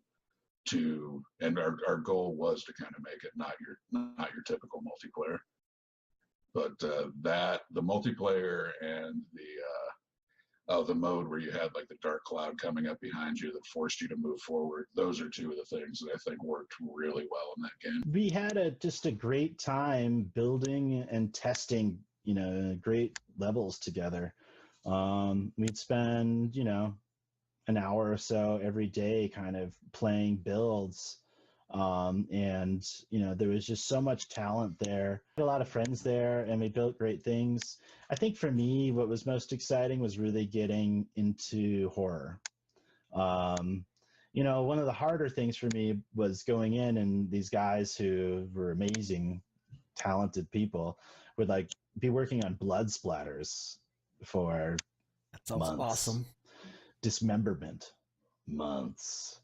And I thought, man, I don't know. I just don't know if that's a great use of their talents. And I sort of felt bad for them to some extent. It's like, how many times can you do a blood spatter? Does it really get that much better? But man, they had to do it over and over and over and over and over.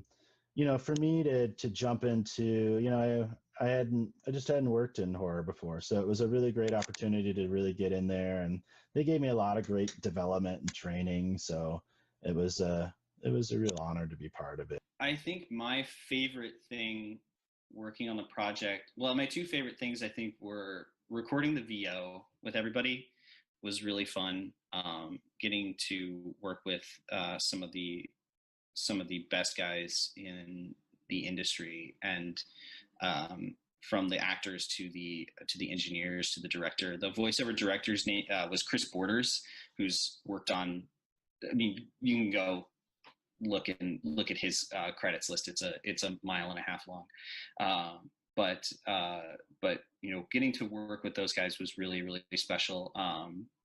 And I think the other thing that I think was there are just little snippets of gameplay moments that I think really worked really well for what they were.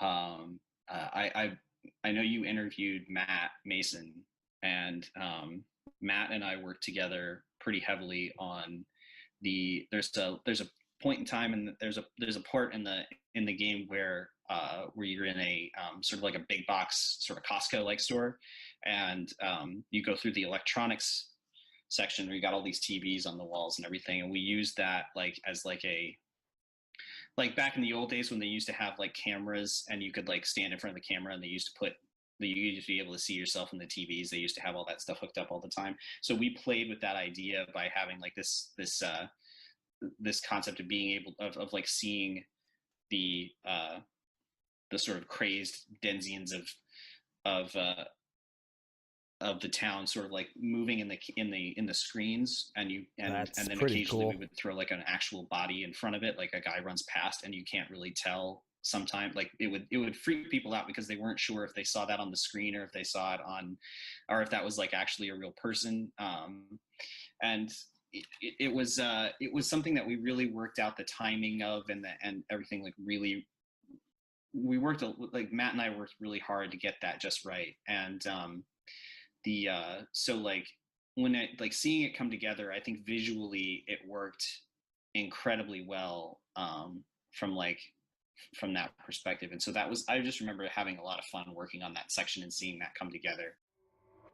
During my time interviewing developers, I spoke to several team members who refused to be interviewed, citing professional or personal backlash if they were honest about their time on the team. Be it due to crunch, interpersonal relationships, or whatever other reasons they had, it's clear to me that even more than a decade after its release, Fear 3 has left its share of scars on the team. Fear 3 remains an imperfect game. For many, it will always be a disappointing conclusion to the series, and some may even wish it remained forgotten as they cling to more happy memories of Fear and Fear 2. But I don't think Fear 3 deserves to be forgotten. When I first set out to make this documentary, I had no idea the tumultuous developments I would uncover. From the cancelled version of Fear 2 to implementing co-op and struggling with the game's tone to cut enemies and environments, Fear 3 was a constant struggle for the developers who made it. The crunch and burnout the team had to endure would never have been worth it, even if Fear 3 turned out to be a stone-cold classic. But in the end, the hard work and creativity they dedicated to the project deserves to be recognized, if only to imagine what Fear 3 could have been unrestrained by corporate mandates and the need to follow market trends. Fear 3 was the last game in the series and a financial disappointment for many reasons, but a lack of passion, care, or talent on the team weren't among those reasons. Fear 3 may have deserved better, but not nearly as much as the people who made it.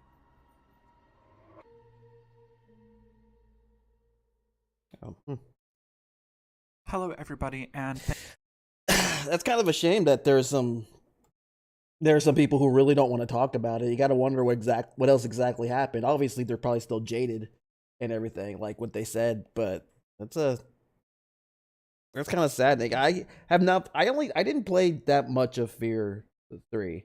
I spent a very little time, maybe like barely 30 minutes. I played it on a thing called On Live, which was like an online gaming service where you played games off through the cloud. But that's like my only real interaction. I gotta see if I have any of these games. I think I do. It might have been like one of my short stints of buying crap. Do I have like do I have any of them? The random times when you just buy. Yeah. It's weird. Yeah, it is. That's a lot of work too. And of course, and Jesus, and of course, the whole corporate thing of let's let's try to copy the new hotness. Let's not go with what actually worked. That's the problem with that is like when you do that, you pretty much abandon a good chunk of your audience, which it seems like that was the case with the sales. They tried to appeal to a different audience, but that probably didn't care to begin with, which I don't. That's still a thing, sadly. Oh yes, I do. I have all of them. Do I have like the DLC for any of these for Project Origin?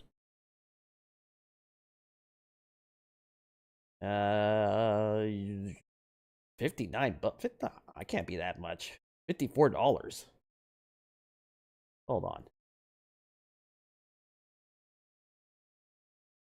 Jesus Christ. Or is that all of them? Let me see. Oh, it just gives me an NNA. That's weird. I guess I have it? Let me try one more time. That's odd. Because it has like its own little, what's it call it? I guess like its own little package deal itself. Or we can get all three of them. And it comes with the DLC for Reborn.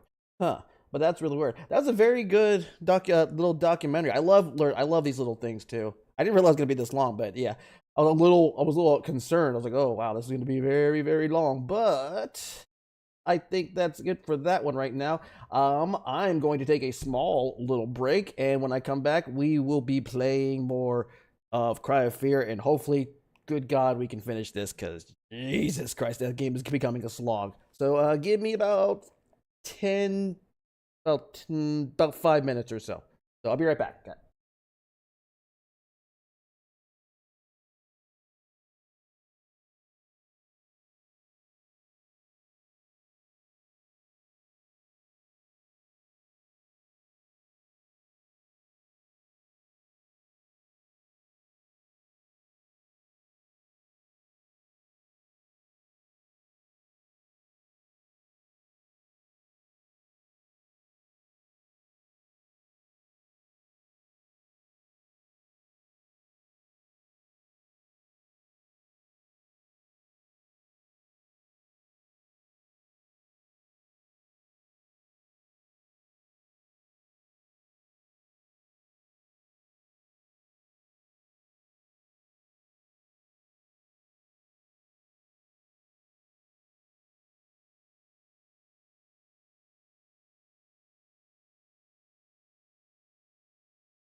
Okay. Uh, thanks for no problem, dude. I actually really like that. I actually do like those types of little documentary, I guess, retrospectives and whatnot. Like how what usually a death of a game or what or pretty or any type of retrospective really. They're all pretty interesting to me. I think I do have a few. Like, what was it? One was I think I actually have a few on my little list of things to watch, like the like essentially Nintendo's stances on piracy, or like why people are moving more to piracy, or the more or less the downfall of the Sega Saturn. Uh-oh, don't freeze again, please. Don't freeze again. Okay, it's just loading. Whatever. But like the Sega Saturn one, like the fault, like what happened with, well, essentially Sega in general going third party was a very interesting thing. It's always a mixture of like Sega of Japan, Sega of America, like kind of doing one thing with, or one side doing one thing and the other one doing something completely different. A lot of resentment towards Sega of America because essentially we were so aggressive over here, and we were actually kind of a threat. They were actually more of a threat to Nintendo. It's a lot. I like a lot of those little documentaries and whatnot, documentary retrospectives, whatever. So, yeah, but yeah, thank you for the recommendation. That was very good. Okay, so hopefully, I know I'm not very far from. At least I'm getting closer to the end. I can finish this goddamn game because Jesus, where the hell am I? I looked a little bit at that playthrough that we saw the other day. So I could, when I got stuck, and I think in the bowling alley there is a gun I can take for myself, if I remember correct. So I'm gonna get that really fast because I know it's gonna be a while before especially with me, it's probably gonna take a long ass time to get this to get to the end. Why are my hands like this? That was weird.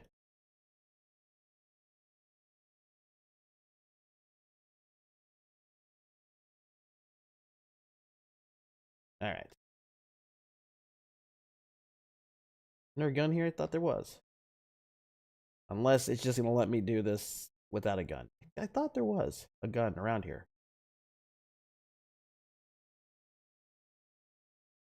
Or are they just gonna say, screw it? You don't get a gun. You're gonna have to deal with these guys on your own. I would not be surprised if that was what they wanted me to do.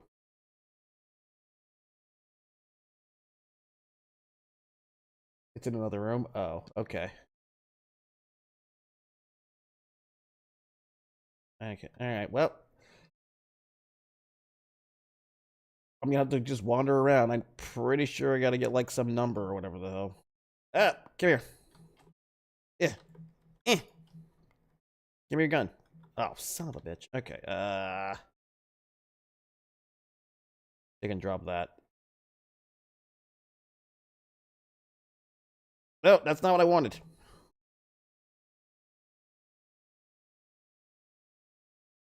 Can I not get it anymore? Or did I already get the ammo? Oh, I'm an idiot. It's right there. No? Or did I not give him the gun in this one?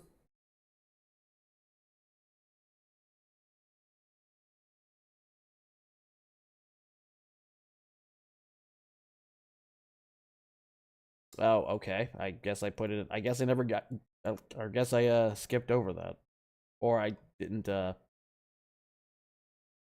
I saved it before I got the damn thing. All right.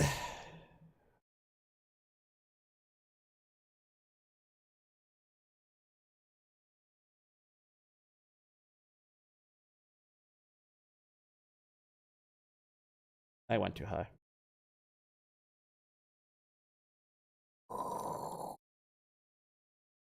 I guess I didn't save it. No.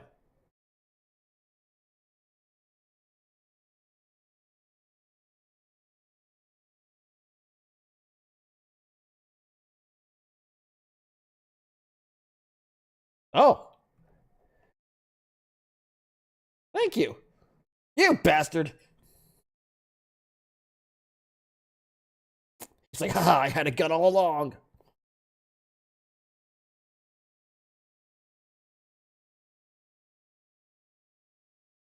Oh, shoot. Okay, I'm sorry.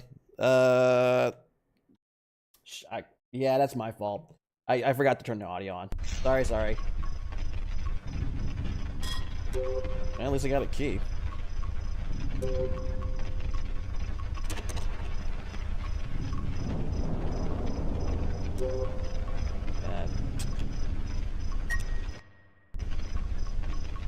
I keep pressing the, Oh, yeah, do it.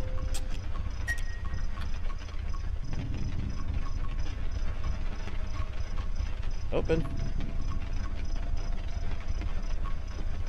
Oh, okay. Yep, nothing in here. I find the phone number. Or find a phone number.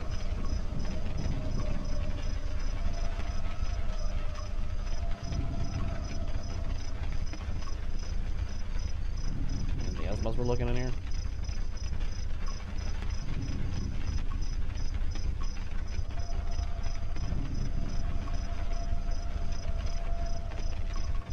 Oh, another key.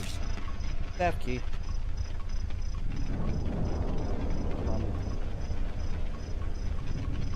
It's not on the telescope, is it? Let's see.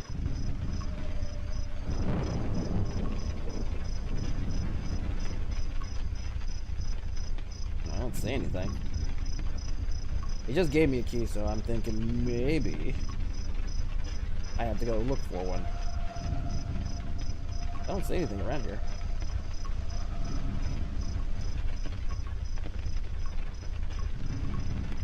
No, dude, it's next to me. Boards? In another room. Okay.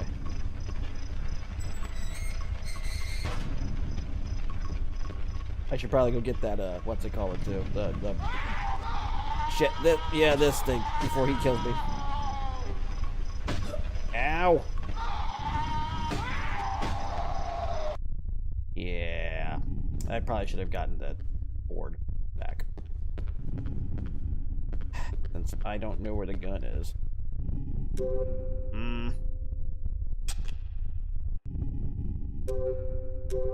I will drop that here for now. This light goes, yeah. Oh,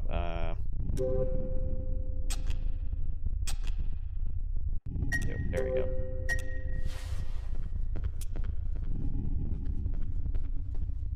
Oh, come here. Maybe I can pick one of their guns. Shoot each other. Oh, thank God. Drop that. Yay. Nice. All right then.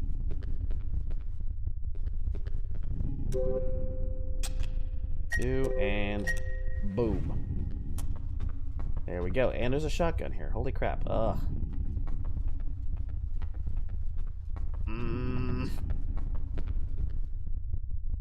Still. All right. At least I got this.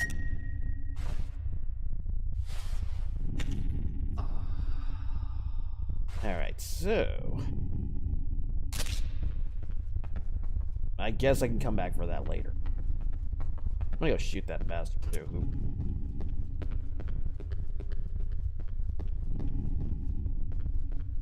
Oh. Oh, that's the other gun. Then I don't really. At least I'm under the assumption I won't get. It's too bad the remake for this game was canceled. Yeah, because they really needed to adjust a few things here. Okay, where's that guy? I'm gonna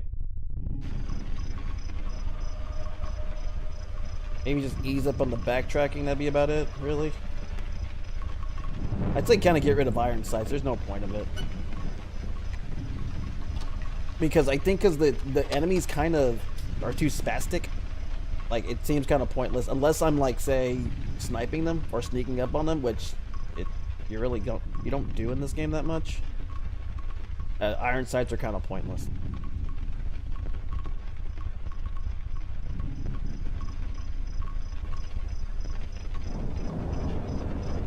But overall, it's not a bad game. Maybe flesh out the story, I think, a bit more too. Because like when that girl offed herself, it's like, I don't even know who she is.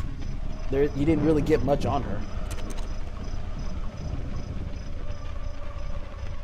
So I was like, why am I supposed to be this like so disturbed that she died? I knew very little about her. I honestly, they should have probably made her a little bit like, say, how if you played Silent Hill 2, kind of like how Angela is. Like, you meet her periodically through the game. If they did that with her, like they did that with that girl, like they did with Angela, it probably would have been a bit more impactful. Because we don't know much about her.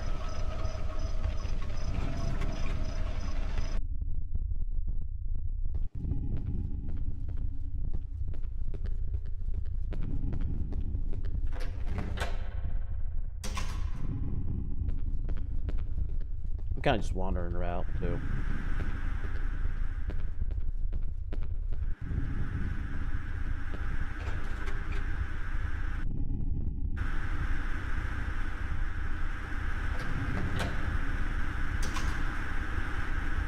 Although, you can't really get too hard on this game, obviously, because it's fan-made and it wasn't a lot of people. And, you know, it's free. It's a mod.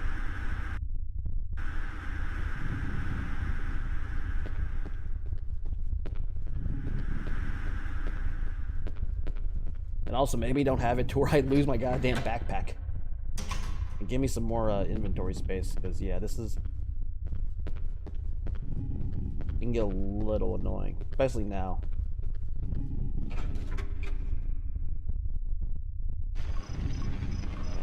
Upstairs, I believe. Is he around here? I thought he was. Yatch.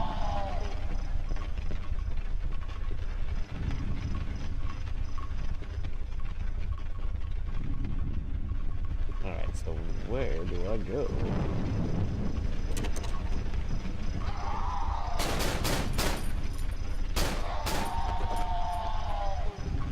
Whoa! Oh, ow! Crap. Not what I wanted.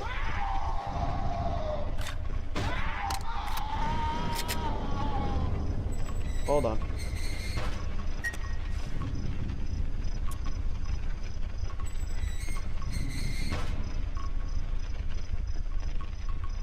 Also, maybe let me reload with the flashlight. I'm not saying like, you know, do it one-handed, but maybe like you take out let him take the flashlight up or something and then reload, because having to do what I just did is kind of a pain in the ass. What the hell? That was weird. Come here. I know you see me. Where is he? He's just running off. Ah, he wasted the bullet too. Well, at least I found this. Well, that's always nice.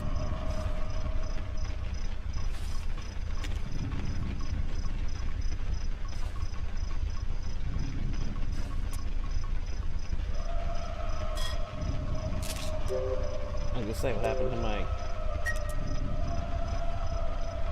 Yeah,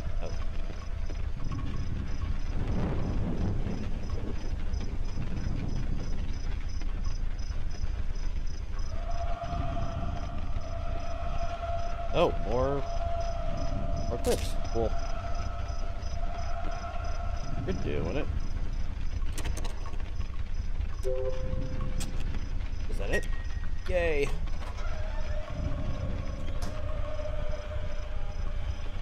Also, obviously, fix the platforming, because holy crap, I didn't lock this.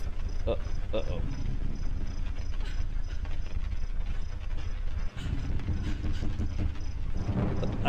Someone's in here.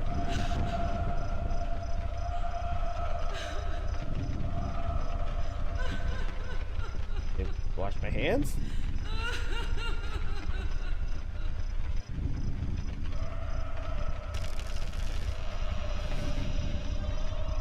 Oh. Uh-oh.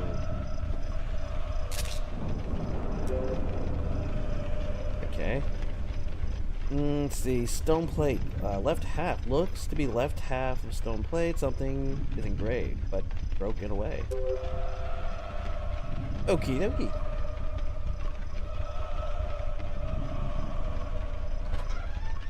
Was she crying because she didn't want to give that up? I mean, you can have it back. I didn't know if I needed it or not. It's her prized possession.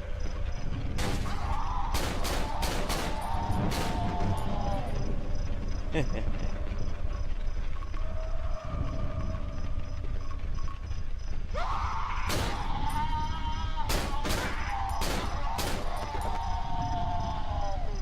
guess I reload. Oh yeah, I forgot I can't do that.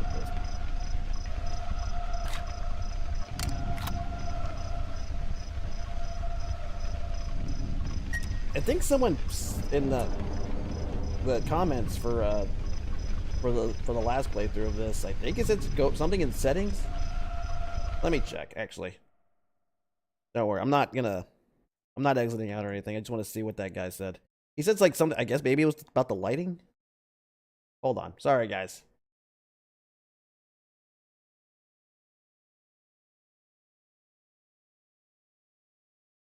Let's see.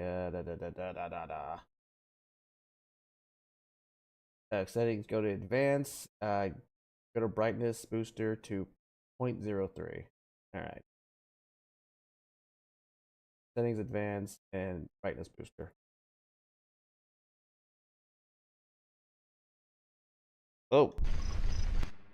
Okay, let's see. Options. Advanced.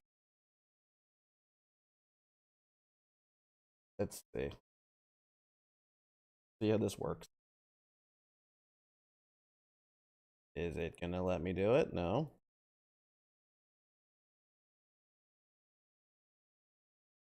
I don't know if that really... Alright. I'm not trying to make it... Not that I'm trying to make it less scary. I'm just trying to so I can maybe see a little bit better. But then again, that's kind of bright as hell. Holy shit. I don't know. What do y'all think? A little too bright? Kind of kills the scariness, maybe? I don't even think I need this anymore. Yeah. Kind of makes it seem redundant.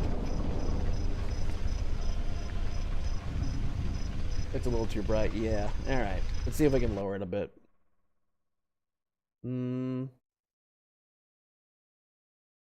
Let's try 1.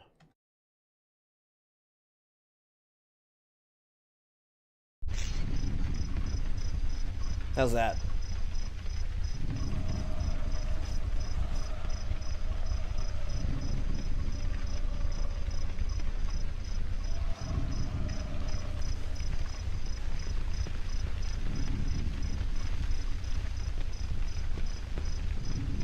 I mean, I guess it kind of makes the it makes the flashlight a little redundant, but yeah, all right.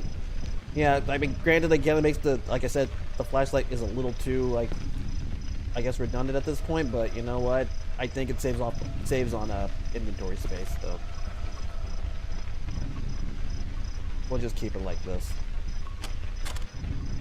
Oh, I did. Cool. Is this taking me anywhere? All right, let's just save it, just in case. Let's go back.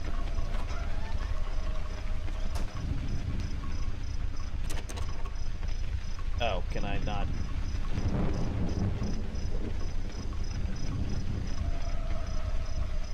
Do I have? Okay, I have that little tablet, but I don't know what that's. Oh, did I go in here? I don't think I did. Oh, I don't know why I did that. Oh yeah. Oh, shit! No! Oh, I should have looked. I'm an idiot. That's my own fault. All right, let's just drop that. There's no point. Combine. There we go. Yeah, you know, if I needed that, if I need it again, I'll come back for it. But right now, let's just wait, what is it? Let's see. Or let's see, piece together. One has is engraved. 511 738. Is that the phone number I gotta do? I'm guessing. 511 738. 896. Alright. I don't know if I have to type that. I'm guessing I don't really have to, but you never know. Oh, psh, I'm an idiot. Save it again. No. That was pretty dumb of me to kind of forget he was there.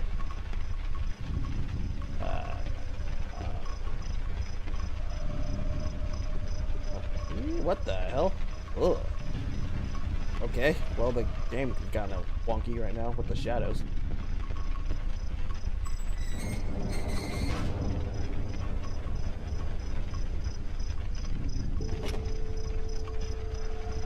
Wonder. 8, 6, 7, 5, 3, 0, 9. Aw.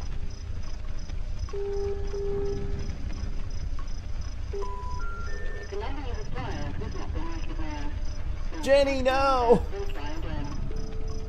Alright. 5, 1, 1, 7, 3, 8, 9, 6.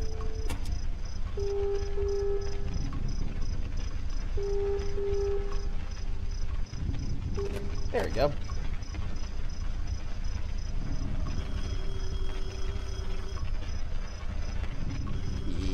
Yep. Oh.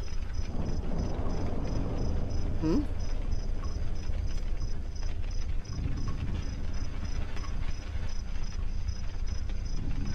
Eight, 7, 1, 9.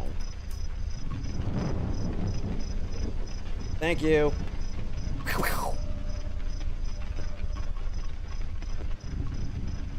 Do I still need this? I guess I kinda do. Oh yeah, what's the objective? Go to the attic and see if the doctor is there. Yeah, looks like it's a little, the lighting's a little wonky. But whatever. I'm gonna see if I can get that shotgun. Do I even need the stone tablets anymore? I don't think I do.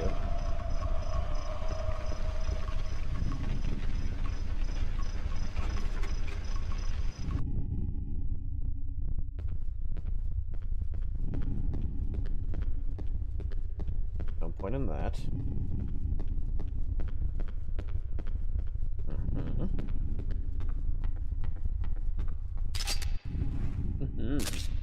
Nice. 3. Even though I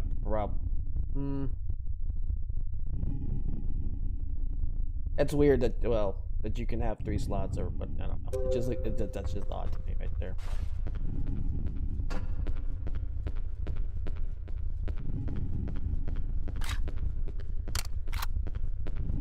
I think I might just wasted the clip. Anyway, upstairs.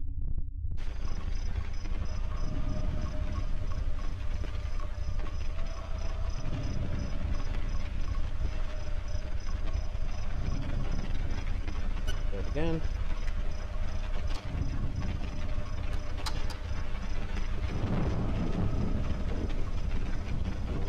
Eight, 7, 1.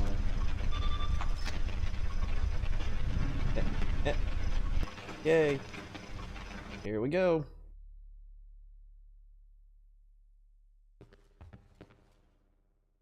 Oh, well. You know what? Let me drop something. I don't know if I need that.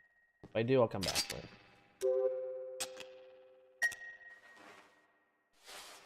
Yeah. Mm-hmm. Oh.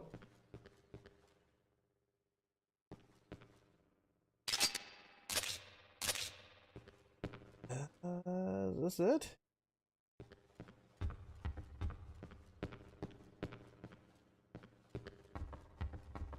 Hello? This is a boss fight. Am I not going to a boss fight? Why is it giving me so much stuff? Why is it being so generous here?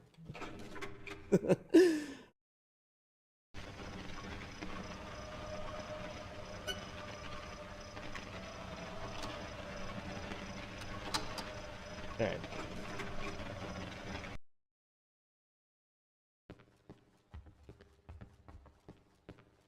Oh. There you are. You're dead. You're so fucking dead.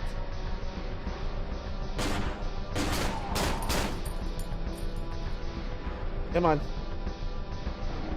Pop up. Oh. Ow! I was like, where's my shotgun? I'm gonna shoot his ass. Oh, can I not? Oh, okay, you just can't go close. Okay.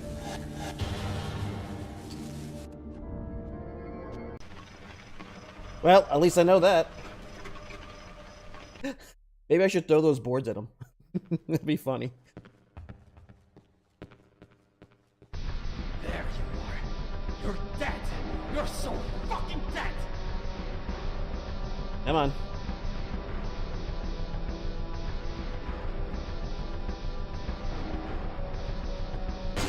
Oh, there you are. Gotcha.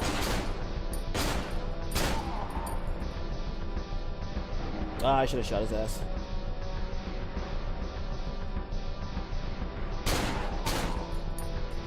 Oh, I don't know why I freaked out for that.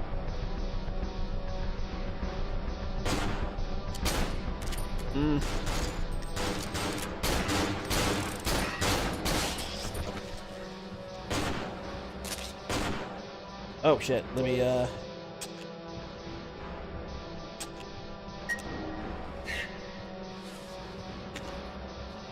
there's all that blood splatter right there. Put that right there just in case, and boom. Come here, you bastard.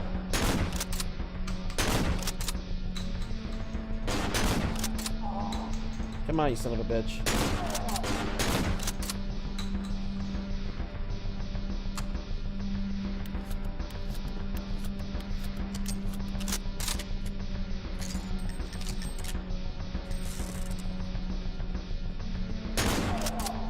Oh, okay.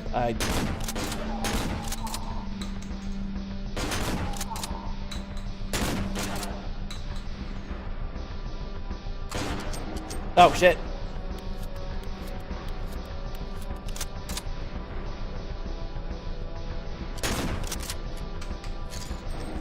Come on.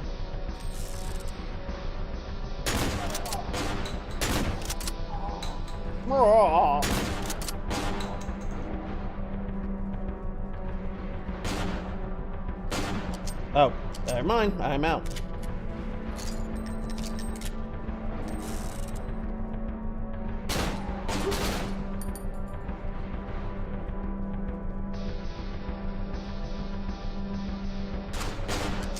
Crap, crap, crap, crap, crap, crap, crap.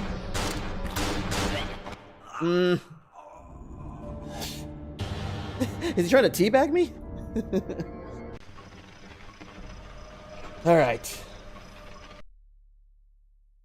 This probably be the only time iron sights might really come in handy here.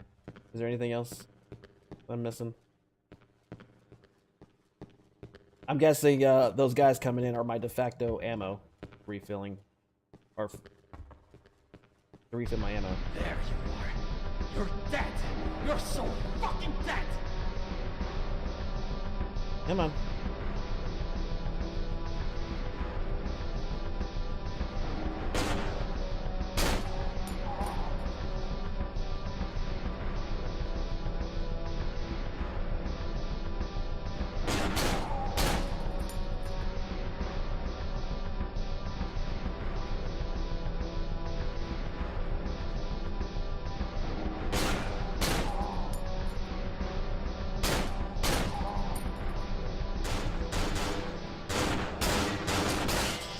Ooh. Give me your ammo. Thank you.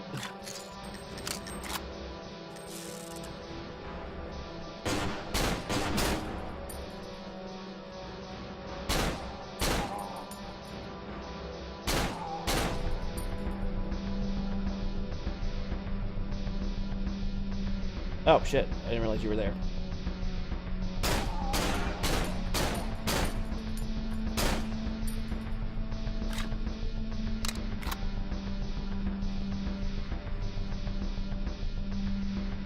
Come on. Oh. Oh.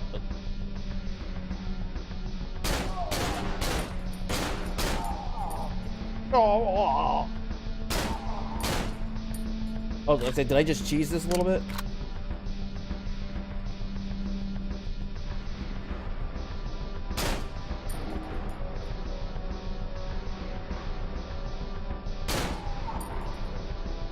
Oh shit, shit, shit. I was trying to realign my mouse, it was going off my pad.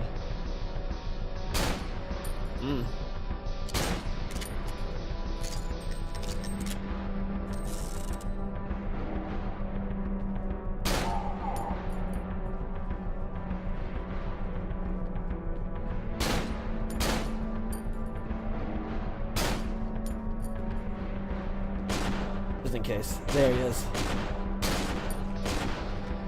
Yeah, I saw you before you even respawn. Or before he even spawned. Gimme.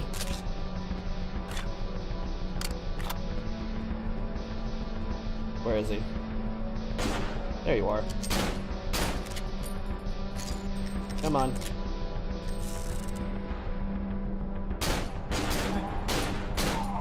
There. Simon, the pills by itself won't make you feel better. You have to do something more than that. I recommend that you try a new modern treatment called cognitive therapy. What's that? Well, it's a set of exercises you do, a way to forget the past, all the bad memories and anxiety you have. Are you interested in books, Simon? I don't know. Why? All right. I just wanted to find out, because I want you to try out something. I want you to write a book about how you feel. In a journal? Can you do that? I guess so. I can try.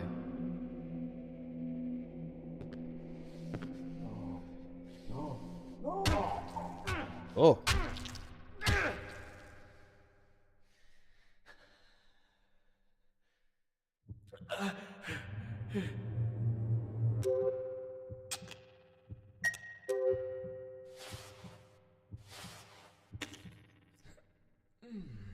All right. I guess I don't need this. I probably do, but I need the backdoor key. What is this?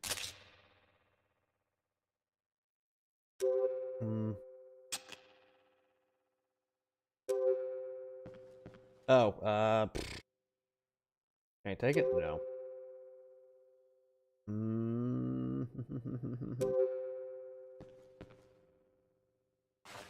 I mean, if we're going by Resident Evil type of logic, usually the Magnum is like the one weapon I'm gonna need toward the end for a big boss fight. Because it's gonna take out the most damage. Be a lot better if they gave me my freaking backpack back.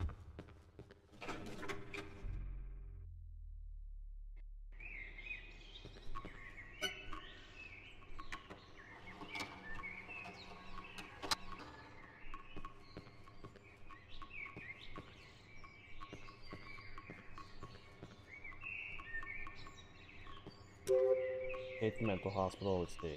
Back door.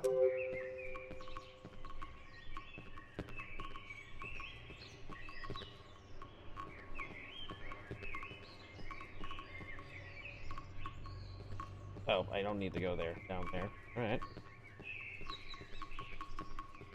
Ah, no? Can't, right? Yeah.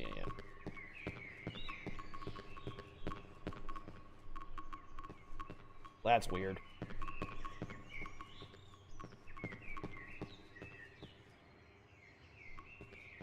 Where is the back door?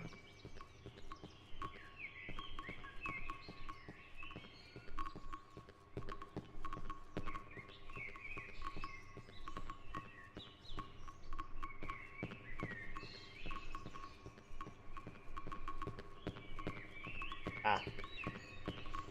No? Yes,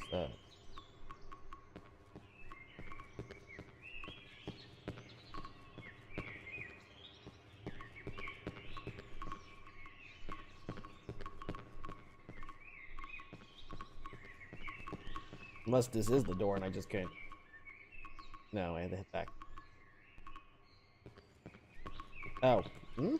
No? Oh, okay.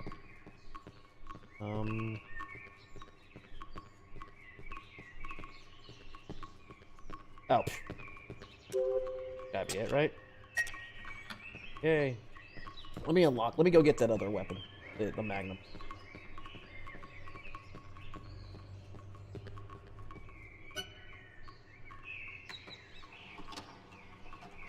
Although I probably should have saved it before, or after I got the Magnum back. What do I have? I have a syringe. I'm just get the Magnum.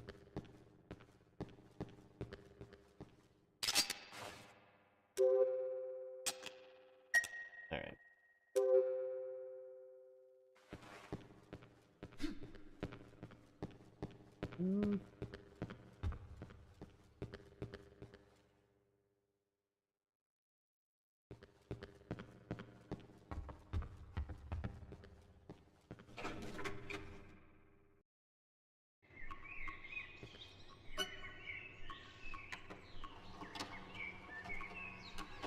Well, if I die, I can always come back and just try to get all the weapons. Or see if I can do all 3 weapons or something.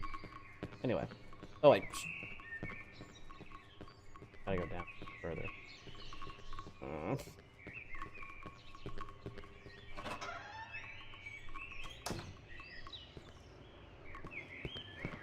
Find a way home. I'm coming home, Mama. Or am I?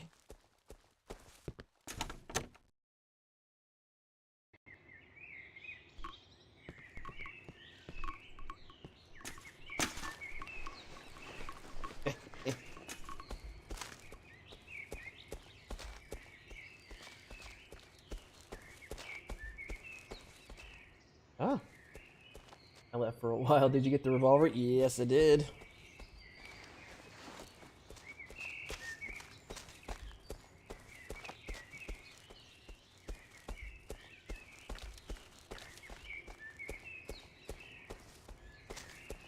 Ah.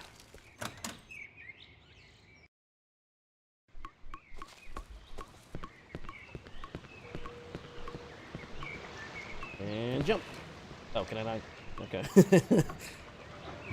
Use. Oh.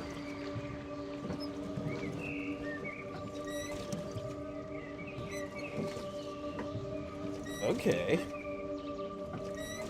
Oh, like Jason's not gonna pop up and try to kill me, is he? This is pretty, this is kind of something new.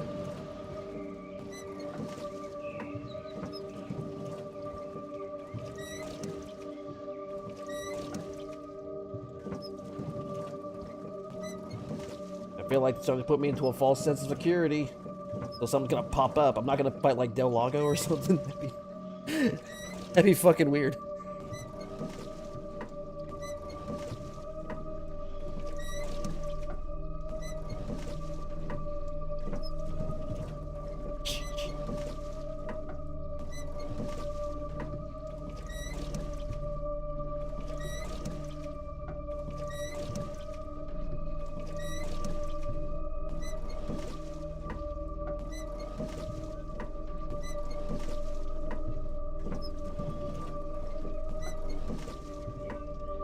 I'm guessing it's supposed to have this so I can take in the mood as well.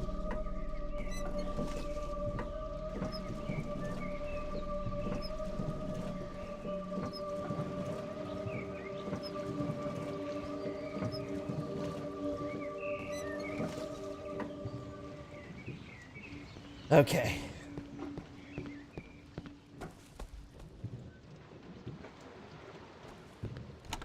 Is my house? Jesus Christ, I'm like a ways off.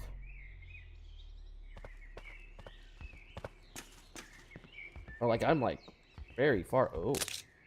Oh. Oh.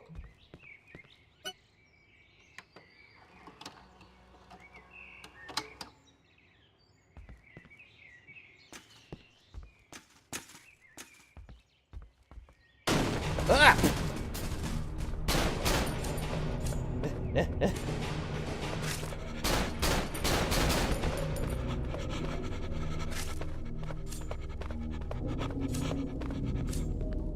Oh, drop down. Take that too.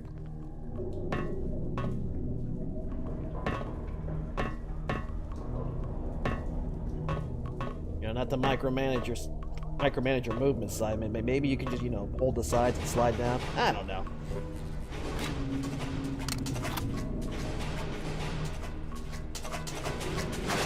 Oh.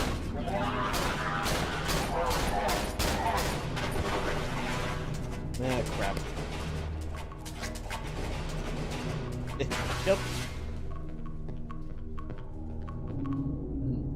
Dude, the sword here is at another level I hate. Alright. Alright.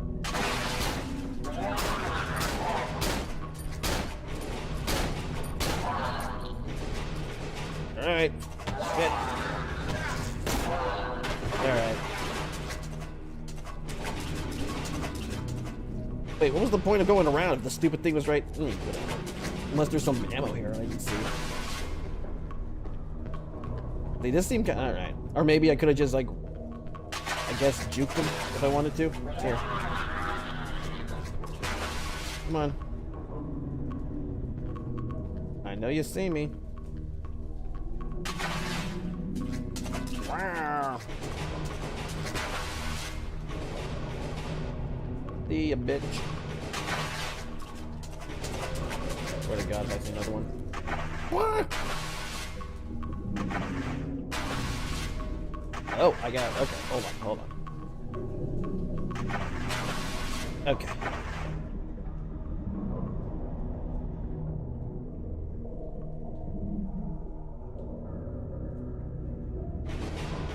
I'm glad you can hold your breath for a long time, Simon.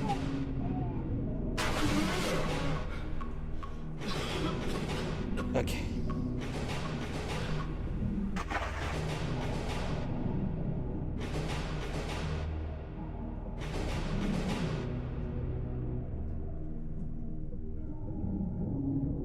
The fucked up. There are like some fucking sharks in this game. Oh, come on.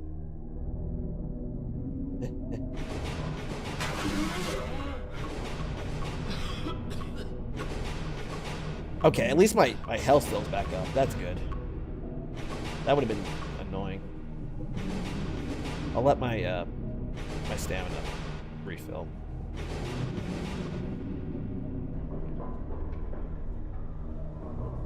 So I can get through there faster.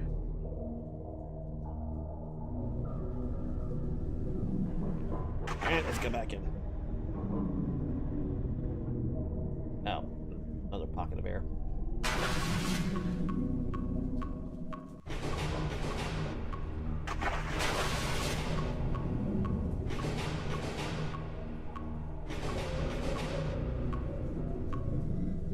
And dive.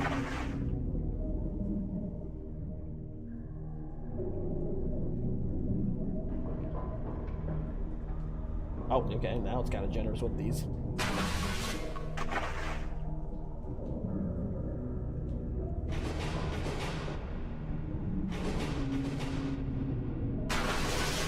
Oh, thank God.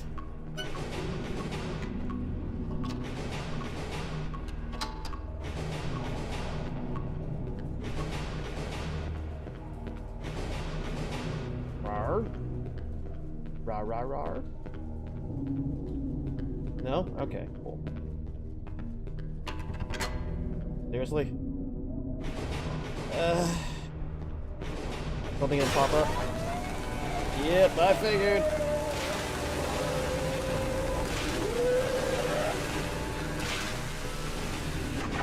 Woo! I guess I have to go under? I don't fucking know. Unless I have to kill him. Do I have to kill him?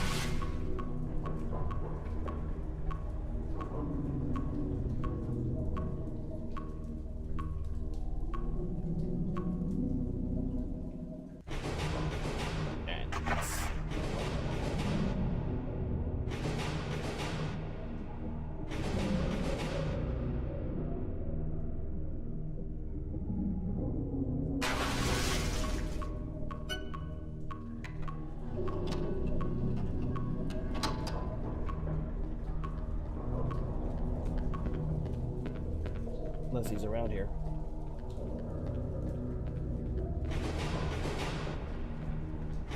Did he break the door or something? Yes, he did. Shit. Well, I guess I don't need this anymore. This is gonna be fun.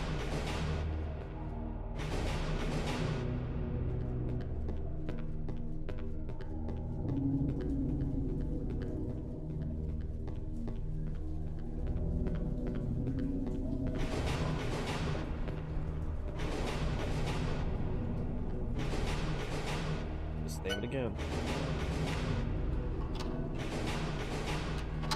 This is an error key found in the sword. Okay.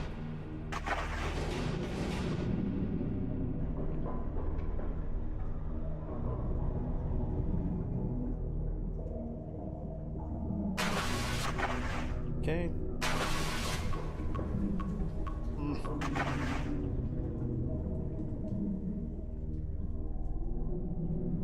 Oh shit, I went the wrong. No? Yes?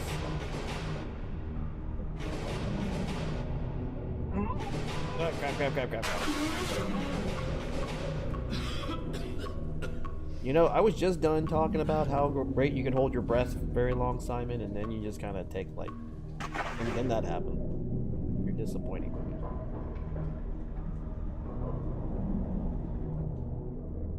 Granted, I'm not exactly very good at holding my breath either, but, you know, I'm not swimming around in here. Yeah.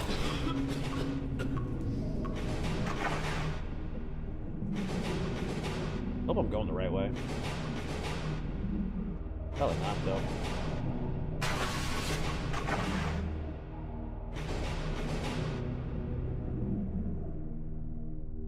Can't imagine I'm going the right way.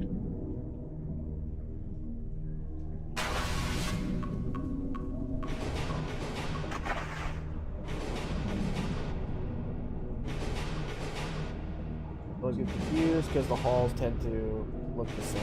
Yeah. They really shouldn't have milked this as much as they did.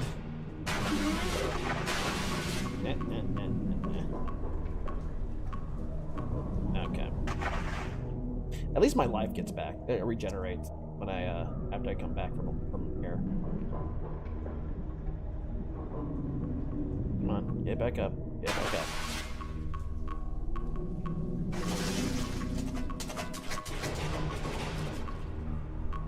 Oh, yeah. Yeah, whatever. I guess I don't need to go that way? I think I messed up. I'm pretty sure I have to go somewhere else. Come on.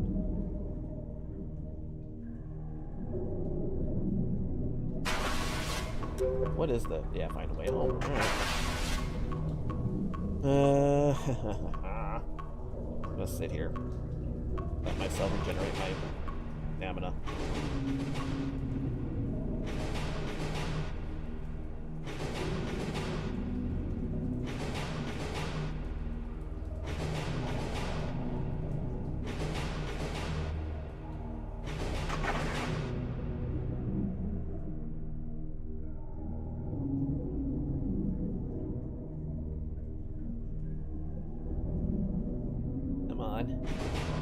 Hurry the fuck up.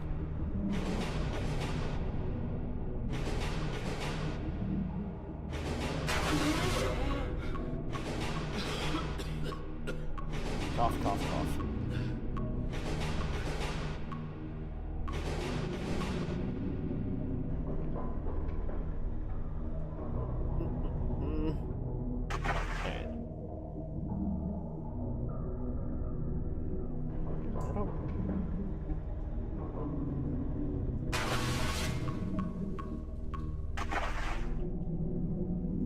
think I went that way, but I don't think I went this way. Did I? I don't remember. If not, I'll come back and I'll go to my left.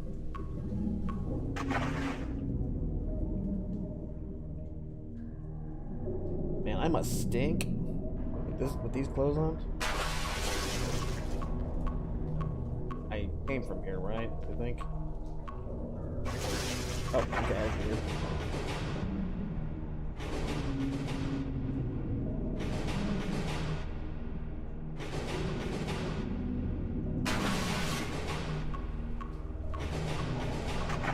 Okay, so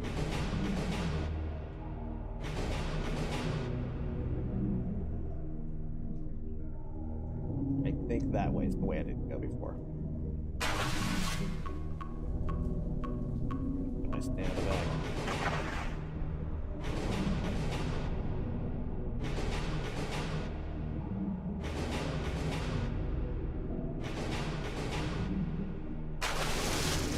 There we go.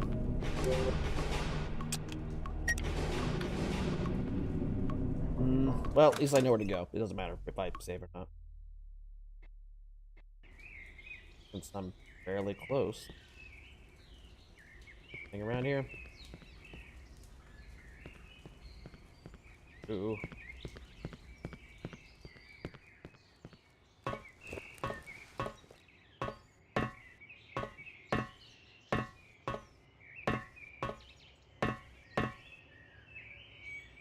I see daylight. What the hell? Oh, it's Kirkville now, my hometown. I hope everything is okay here. Wow, this is a big contrast from everything I just saw.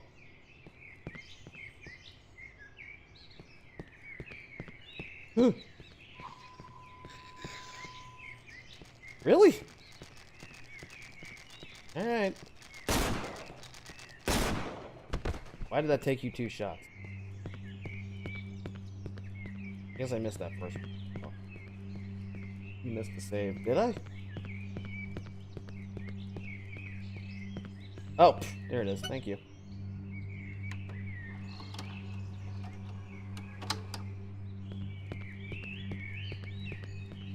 Oh.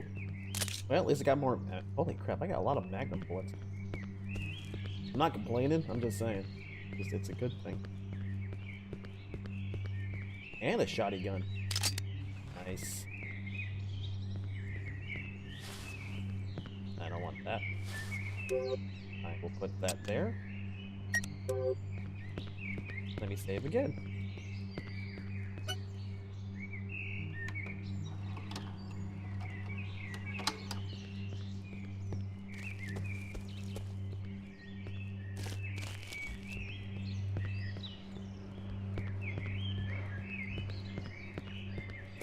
I want to look around, see if there's anything around here.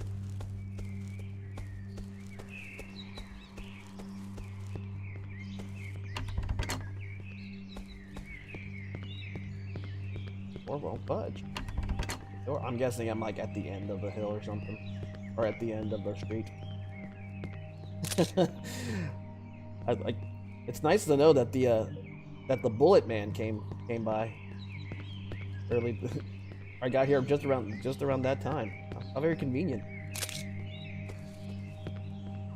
You don't have door-to-door gun people delivering bullets and various things to your house?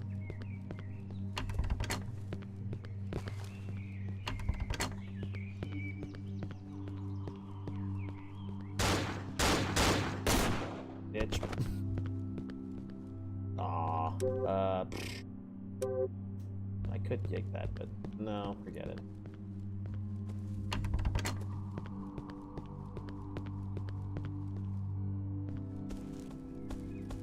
Ooh. Oh.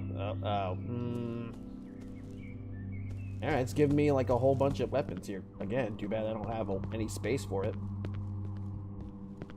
Unless I'm just gonna, you know, I don't know, drop all this stuff and then like use everything. Like someone's gonna chase me around. Is this my house? Cool.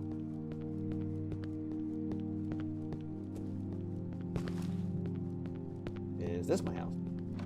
Yay, it is.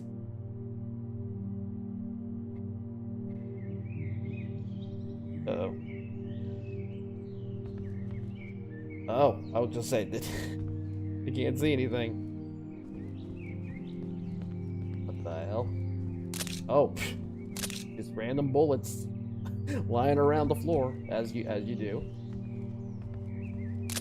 Here, Mom didn't have time to clean, so I'm not gonna blame her.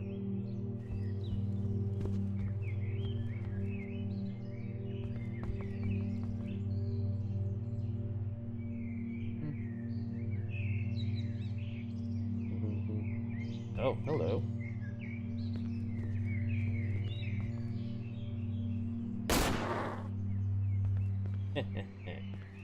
Reload. Hmm? I heard those guys again. Where is he? Nice. Stop.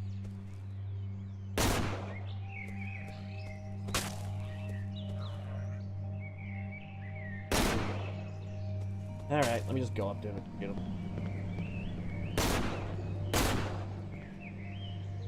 You dead?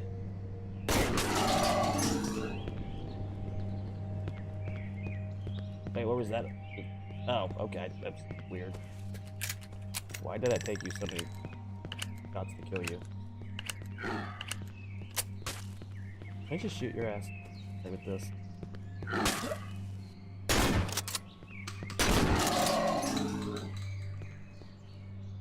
I really don't want to waste my bullets, these guys. At all.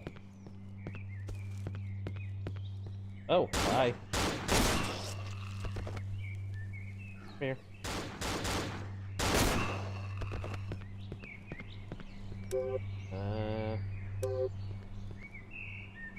I guess. Oh, shit, I got 5 of them, yeah. Nice.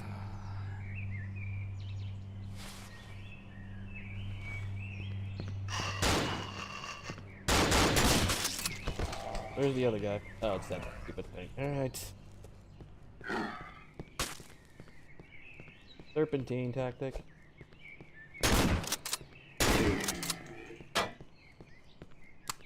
Oh.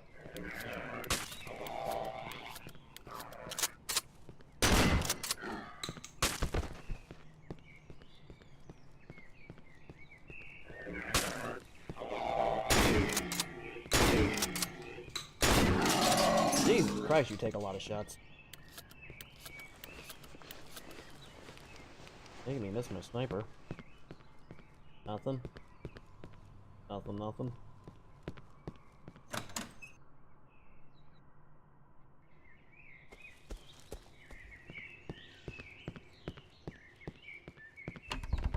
It won't budge.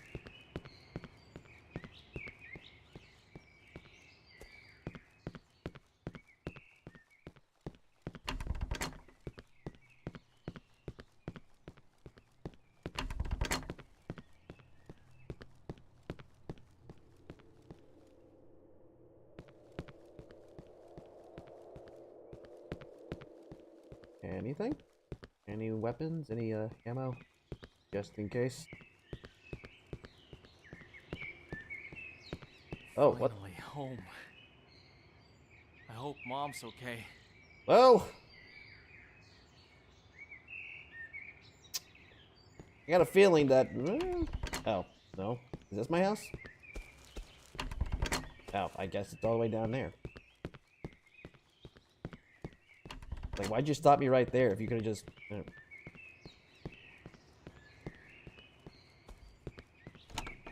Mama! Mom? Mom! Oh boy. Where are you? Mom? Mom!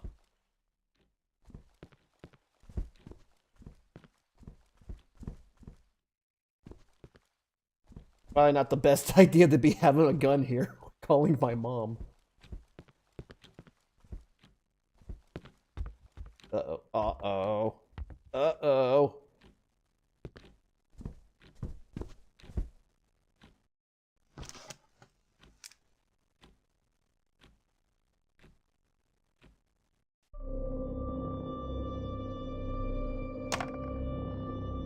What are you doing with that gun, Simon? Look good with a mustache. Oh, wow. Okay. My life ends here. Please tell me there's a save. Hold on. I guess not. Holy crap. Well.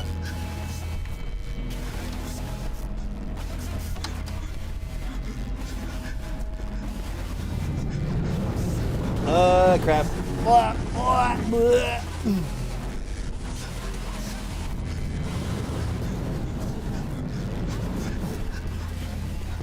Yeah.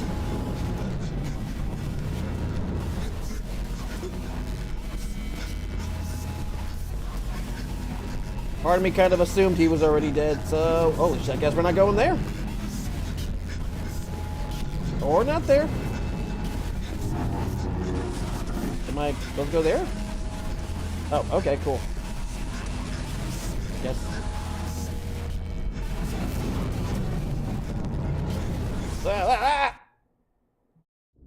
Okay. Well, I like just says dead.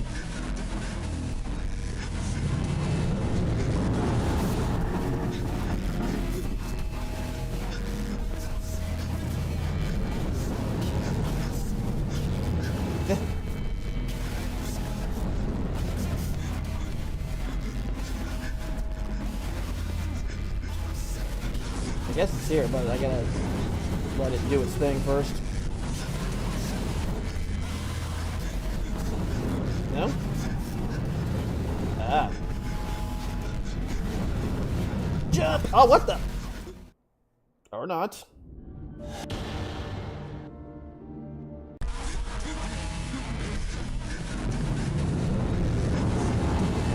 Yeah, jumping is not this game's strong suit. It's a little too, has like a bit of a delay.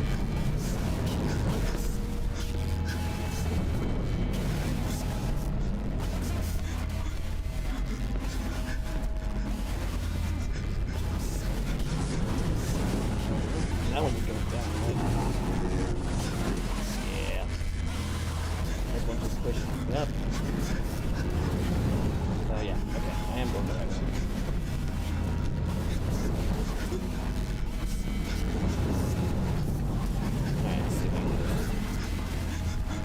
What? All right.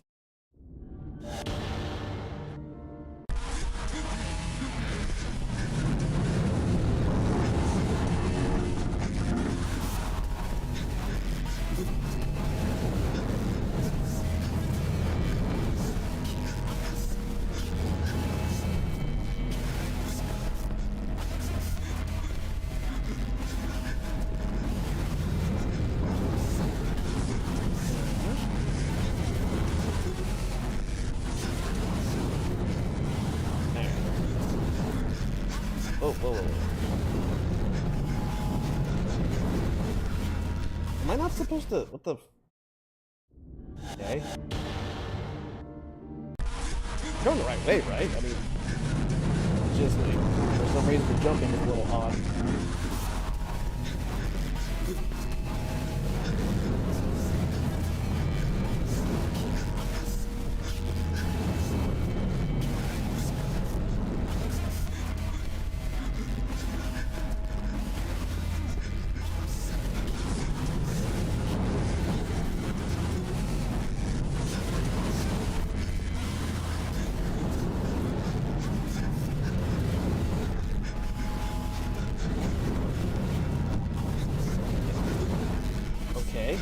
I guess no. I don't know where the fuck I'm going now.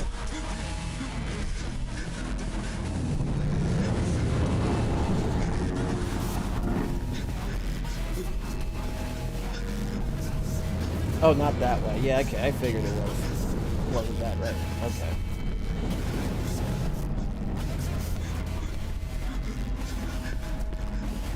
I'm guessing it's right here, this way.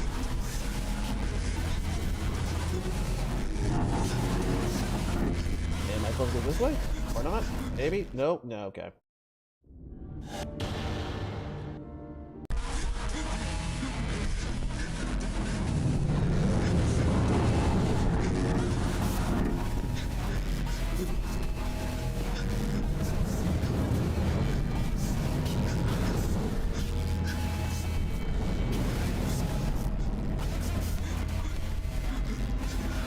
supposed to go this way.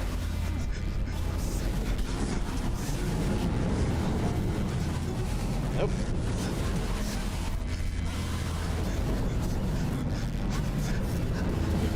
No, alright. Okay, not that way. Okay, just heading out that way. How's it go back?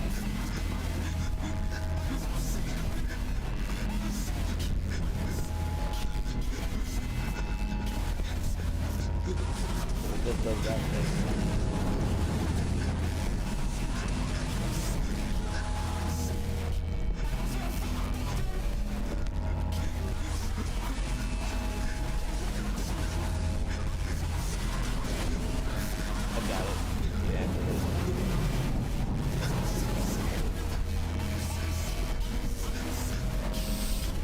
Do you know exactly where I go? Left, right, up, even though I don't think I can go there either. Unless I'm supposed to be thinking outside the box or something here.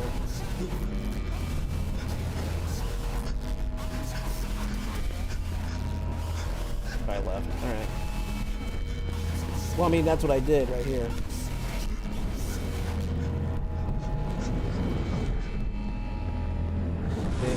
For some reason, it won't let me jump. Let's see if I can do it. Yeah, okay. That was too early or something.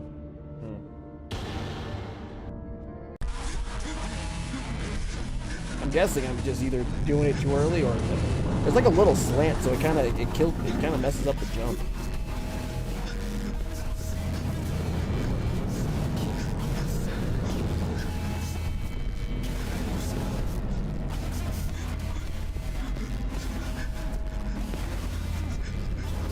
Yeah, this would go just to the left.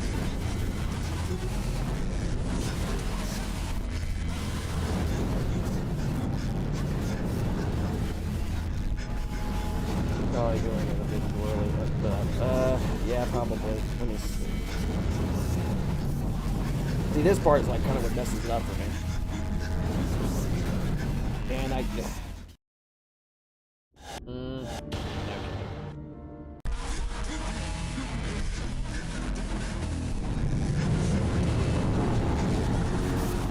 We can try it again.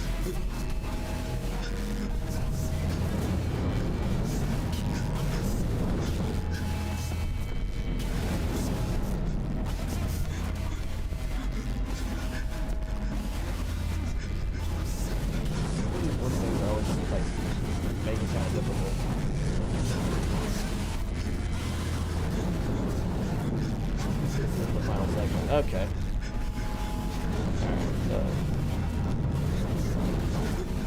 Why does it like see it doesn't let me jump like right there.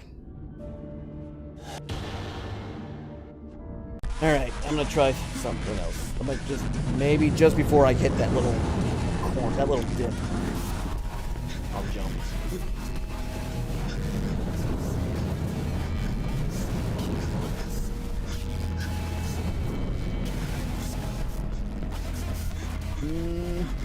I don't know if it's because of the lamp. Let me see.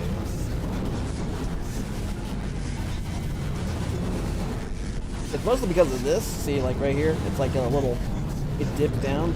So when I go down, like it, see, it does that. And that's what makes it a little bit more difficult. Come on. There we go. Whew.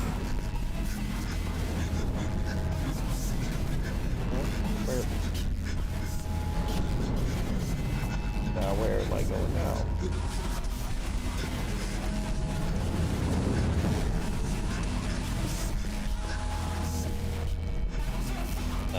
I guess don't go there. Unless I have to drop down. I don't know. Guessing I gotta drop down.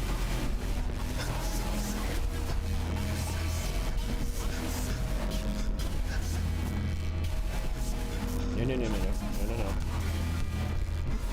There we go.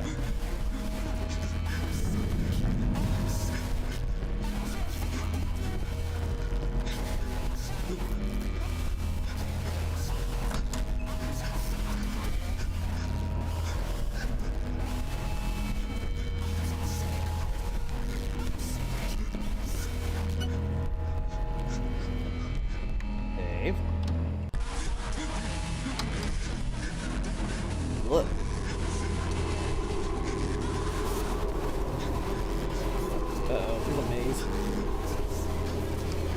Ooh, more. Oh, suicide, okay. I don't want to keep reading. I don't know. I just, in case I don't know, YouTube clips out by saying words. Get on there. Alright. Oh boy. Oh boy.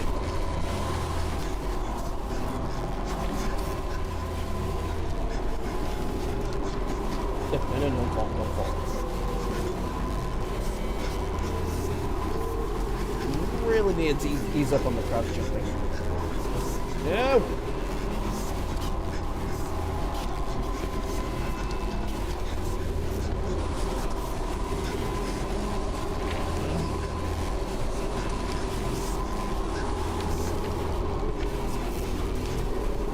Make sure I know where I am. Okay, right there. Really? Ugh.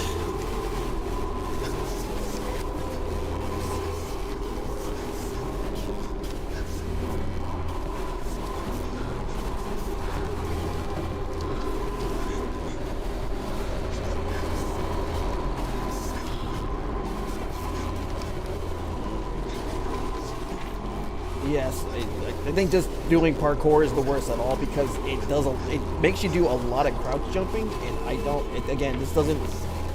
It's way too slow for that. See, it doesn't work, or just it doesn't work very as well as they think it should have.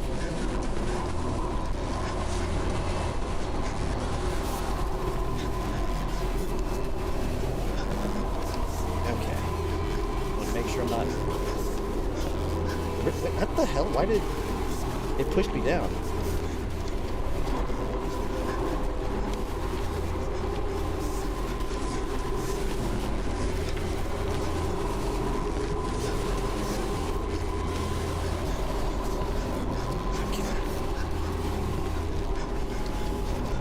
How many fucking people? Holy shit. Jesus Christ. They fucking went crazy on this part.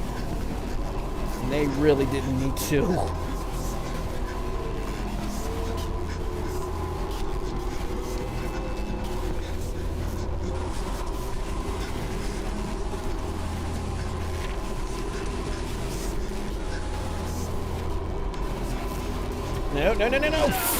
Fuck me.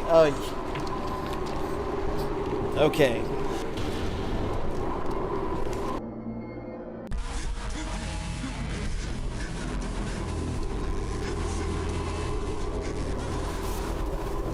By the way, you can recover stamina by crouching.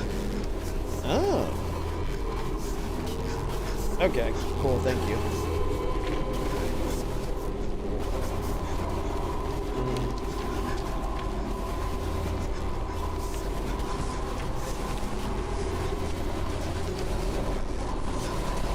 They did not need to put this much goddamn fucking pages on here. Jesus Christ.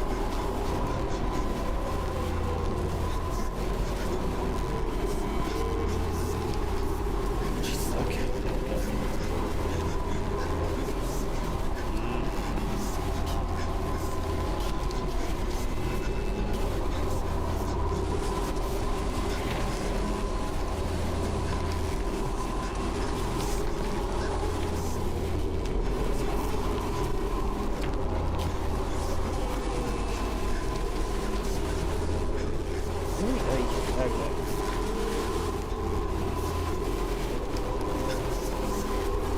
Yeah, I don't know why they thought that doing crouch jumping, it was a good idea.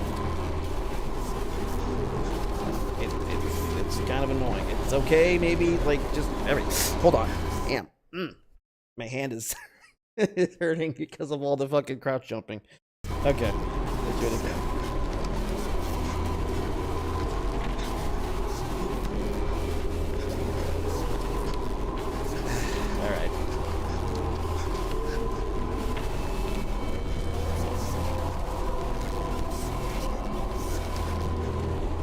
Really?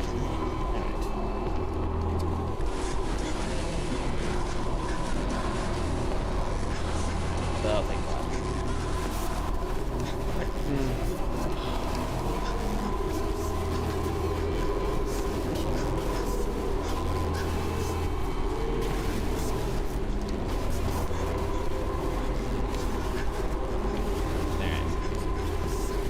Why does it like?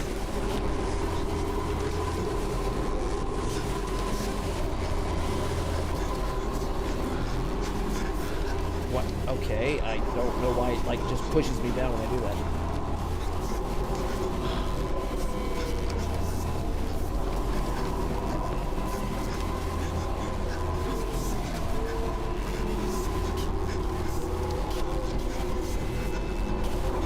Or it just does that. Whatever.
Jesus.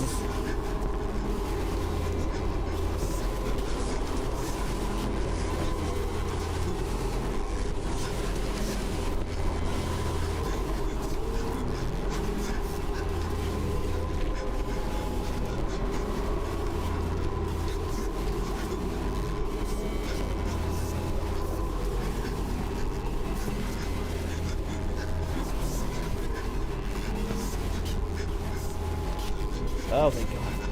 Almost done. Of course.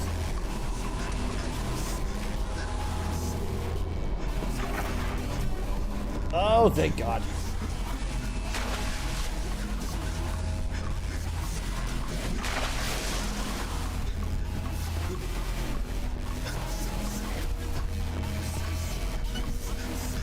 All right.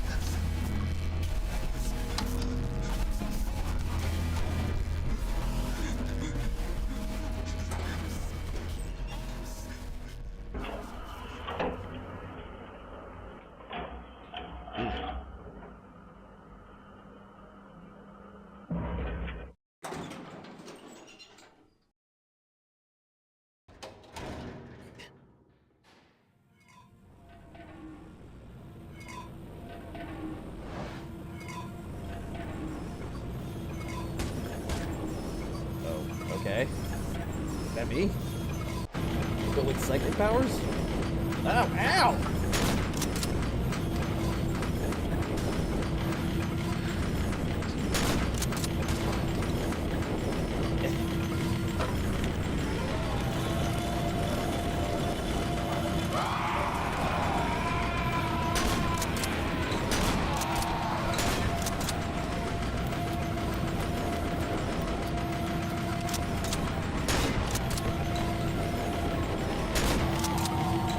Oh, you can't shoot it. Okay, well.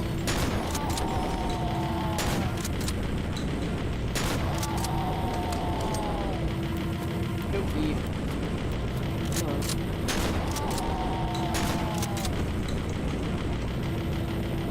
I'm just gonna sit here then. Oh. Okay.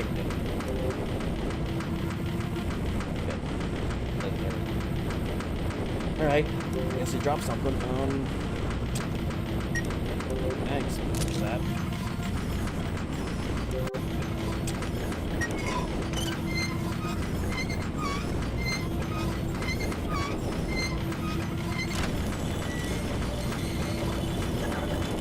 Ow.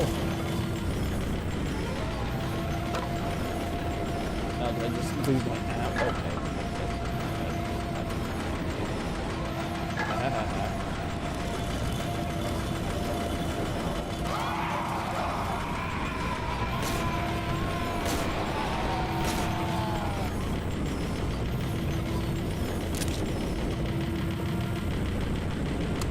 Ouch. Reload. And my shotgun's not good. I just technically.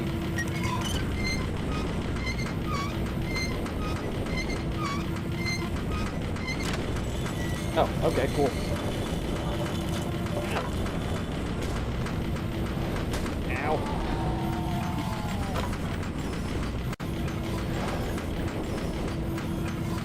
Ow. My demon's actually gonna hurt me.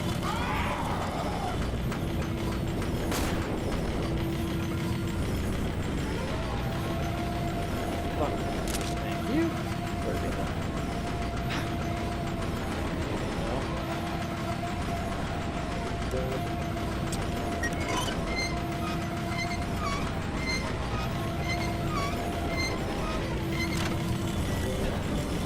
Oh yeah, I forgot.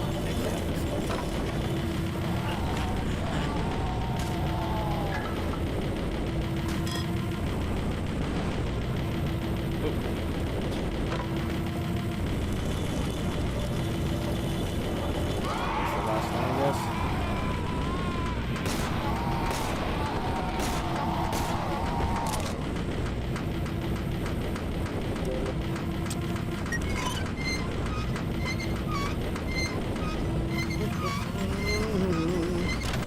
Alright.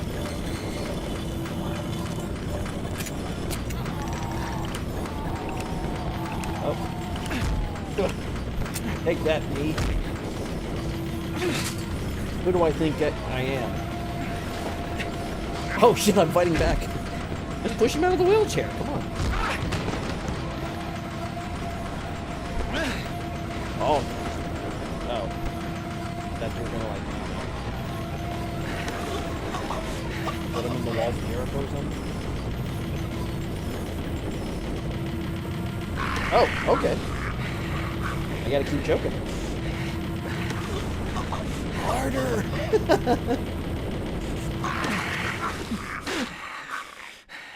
Well, I killed myself. Doctor found dead, mysteriously killed in his apartment. Dear diary, this is it. I have ended my miserable life. I couldn't take this shit anymore. Being trapped in a wheelchair for the rest of my damn life is just not worth it. The surgeons told me everything would be okay. They gave me hope. Only to crush it under the soles of their feet and watch me destroy myself. They lied to me! They didn't know what it felt like! I thought I could handle my emotions. I don't feel like the Control them. Contain them. Okay. Prove them all wrong. But I was just too weak. Oh, did he kill her? Out of my grip. It poisoned me. It clouded my mind. They didn't know anything. They only feel the cold touch of their knives. They gave me antidepressants. It helped me think clearly, to see things through. I took a couple of extra pills this afternoon. They showed me what I guess had so. to do in this short moment of clarity. They showed me that there was no one and nothing worth living for! They showed me how fake Sophie and my doctor were. How they were laughing at me behind their masks when I wasn't looking. Laughing at me, my legs, thinking that they are so good, that they're better than me, pretending that they care about me. It's all bullshit! The pills showed me the truth today. They always did. They opened my eyes. They gave me wisdom. And I acted upon it. So, I had to kill Sophie and my doctor. my mentor, my counselor. I had to take them down with me. They're not laughing anymore. Oh, oh, I wish I could have taken everybody with me. But unfortunately, my situation makes that impossible. To whoever is reading this, I hope my dead body will haunt you forever. Have fun scraping my brains off the wall. I ain't cleaned that up. Fuck you. Fuck you. You know, for a guy in a wheelchair, he was pretty versatile. I mean, he like fucking what? I mean, he killed that lady and he killed the doctor. It's like, come on, that's pretty. And he put her in the bathtub. It's like, come on, that's a like, how did he do that? Like, how did he pick her up and stuff? Also, I feel like the acting in that didn't convey a little overacting in that part, but you know. I think he had to be more angry, or not angry, or maybe a bit softer, but still angry. I don't know.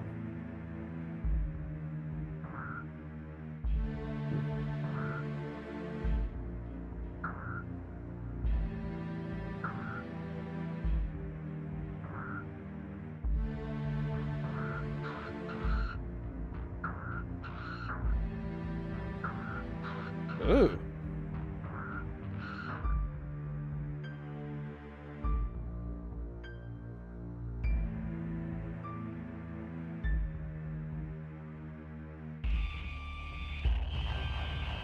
Hello. Ina?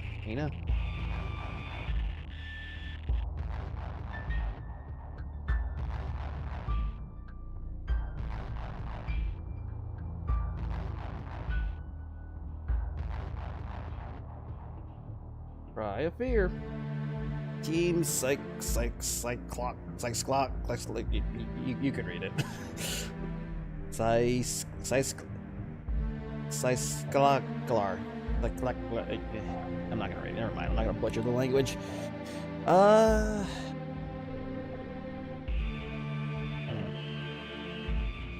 Wait, tear those notes out. I don't need that anymore.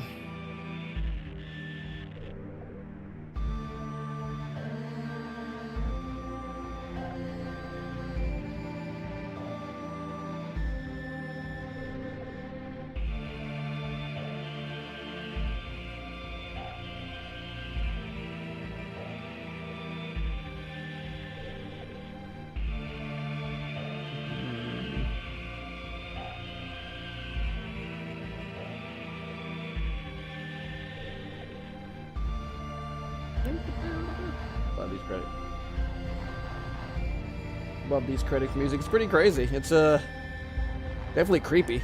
I like it.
You're welcome.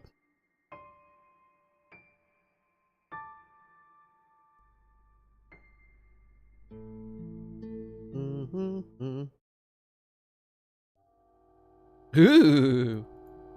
Ooh. Black metal. Development commentary. Nightmare mode. Nope. Page 1. 4, yes. Dr. Mode. Alright. Alright, so that was Cry of Fear. At the beginning, it was pretty good. It's not a bad game. It's actually very well done. Obviously, there's a lot of effort. It's very creepy.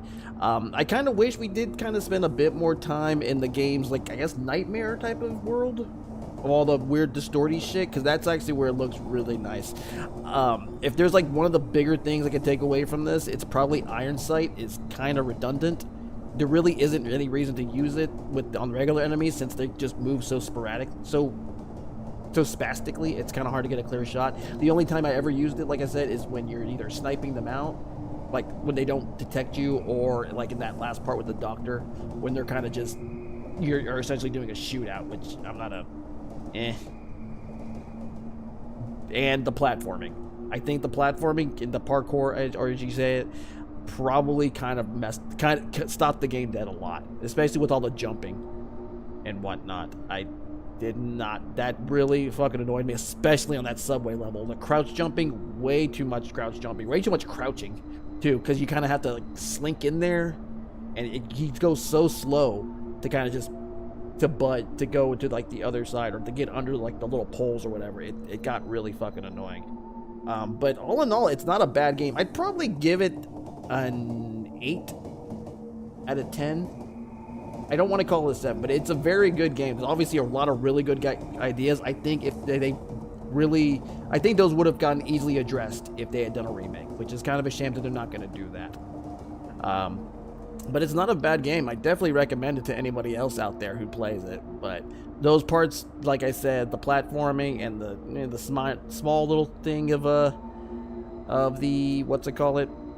of the iron sights. Also the whole going back and forth for the sockets, that was kind of annoying too. But no, I'll still give it an 8 though.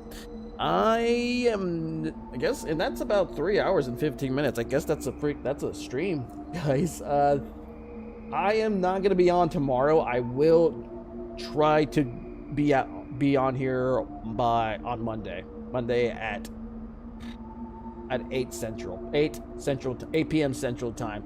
I'm gonna try to get as many things as I can, like especially with like videos, like some playthroughs on my channel, and some other clips, as much as I can. Mostly because right now, I'm on vacation, but mostly I'm on vacation, so I'm moving. I'm in the process of moving, so hopefully after Monday, hopefully Tuesday, I can try to get something done too. But on Wednesday, that's when I'm moving, and obviously I gotta see if my internet will be up on my new place. Hopefully it does. Last time I moved, it was already set up when I came in, but I obviously, with Xfinity, Comcast, whatever the fuck, you never truly know. But hey, thank you, Cap Miner, for hanging out, as well as the recommendation on the Fear documentary. I was very informative. I did like that a lot. Hopefully we can probably watch some more little what happens in little videos regarding things within game development and the gaming world. I do like learning about those things and whatnot. And anybody else who hung out, thank you very much. But as I always say, I have been Joe. I thank you all very much for watching. I should check out Condemned. Check out Condemned too. I'm gonna see if I can maybe try to find that. I don't know if it's on Game Pass. I can definitely try to get it, because I know I have an Xbox One. If not, maybe I can try to track it down. And especially with that little Fear 3 documentary, I should really try to get on looking into playing those games as well. I got a lot of games actually to play. I still gotta finish The Evil Within. There's some indie games coming out. There's some other games I got from the Steam sale, and I also want to try to play the Silent Hill quadrilogy in preparation for the remake. I really hope that's good. Crossing my fingers here. A lot of stuff to get done. Hopefully I can get that. I can get like all that mode down, or at least a good chunk of that mode down within at least be in a good timely manner, especially with my weird schedule. But like I said, I think thanks everybody. Thank you, Captain Miner, for sticking around, and anybody else very much for watching. And I will see you all next time. Have a very, very good night. See you later.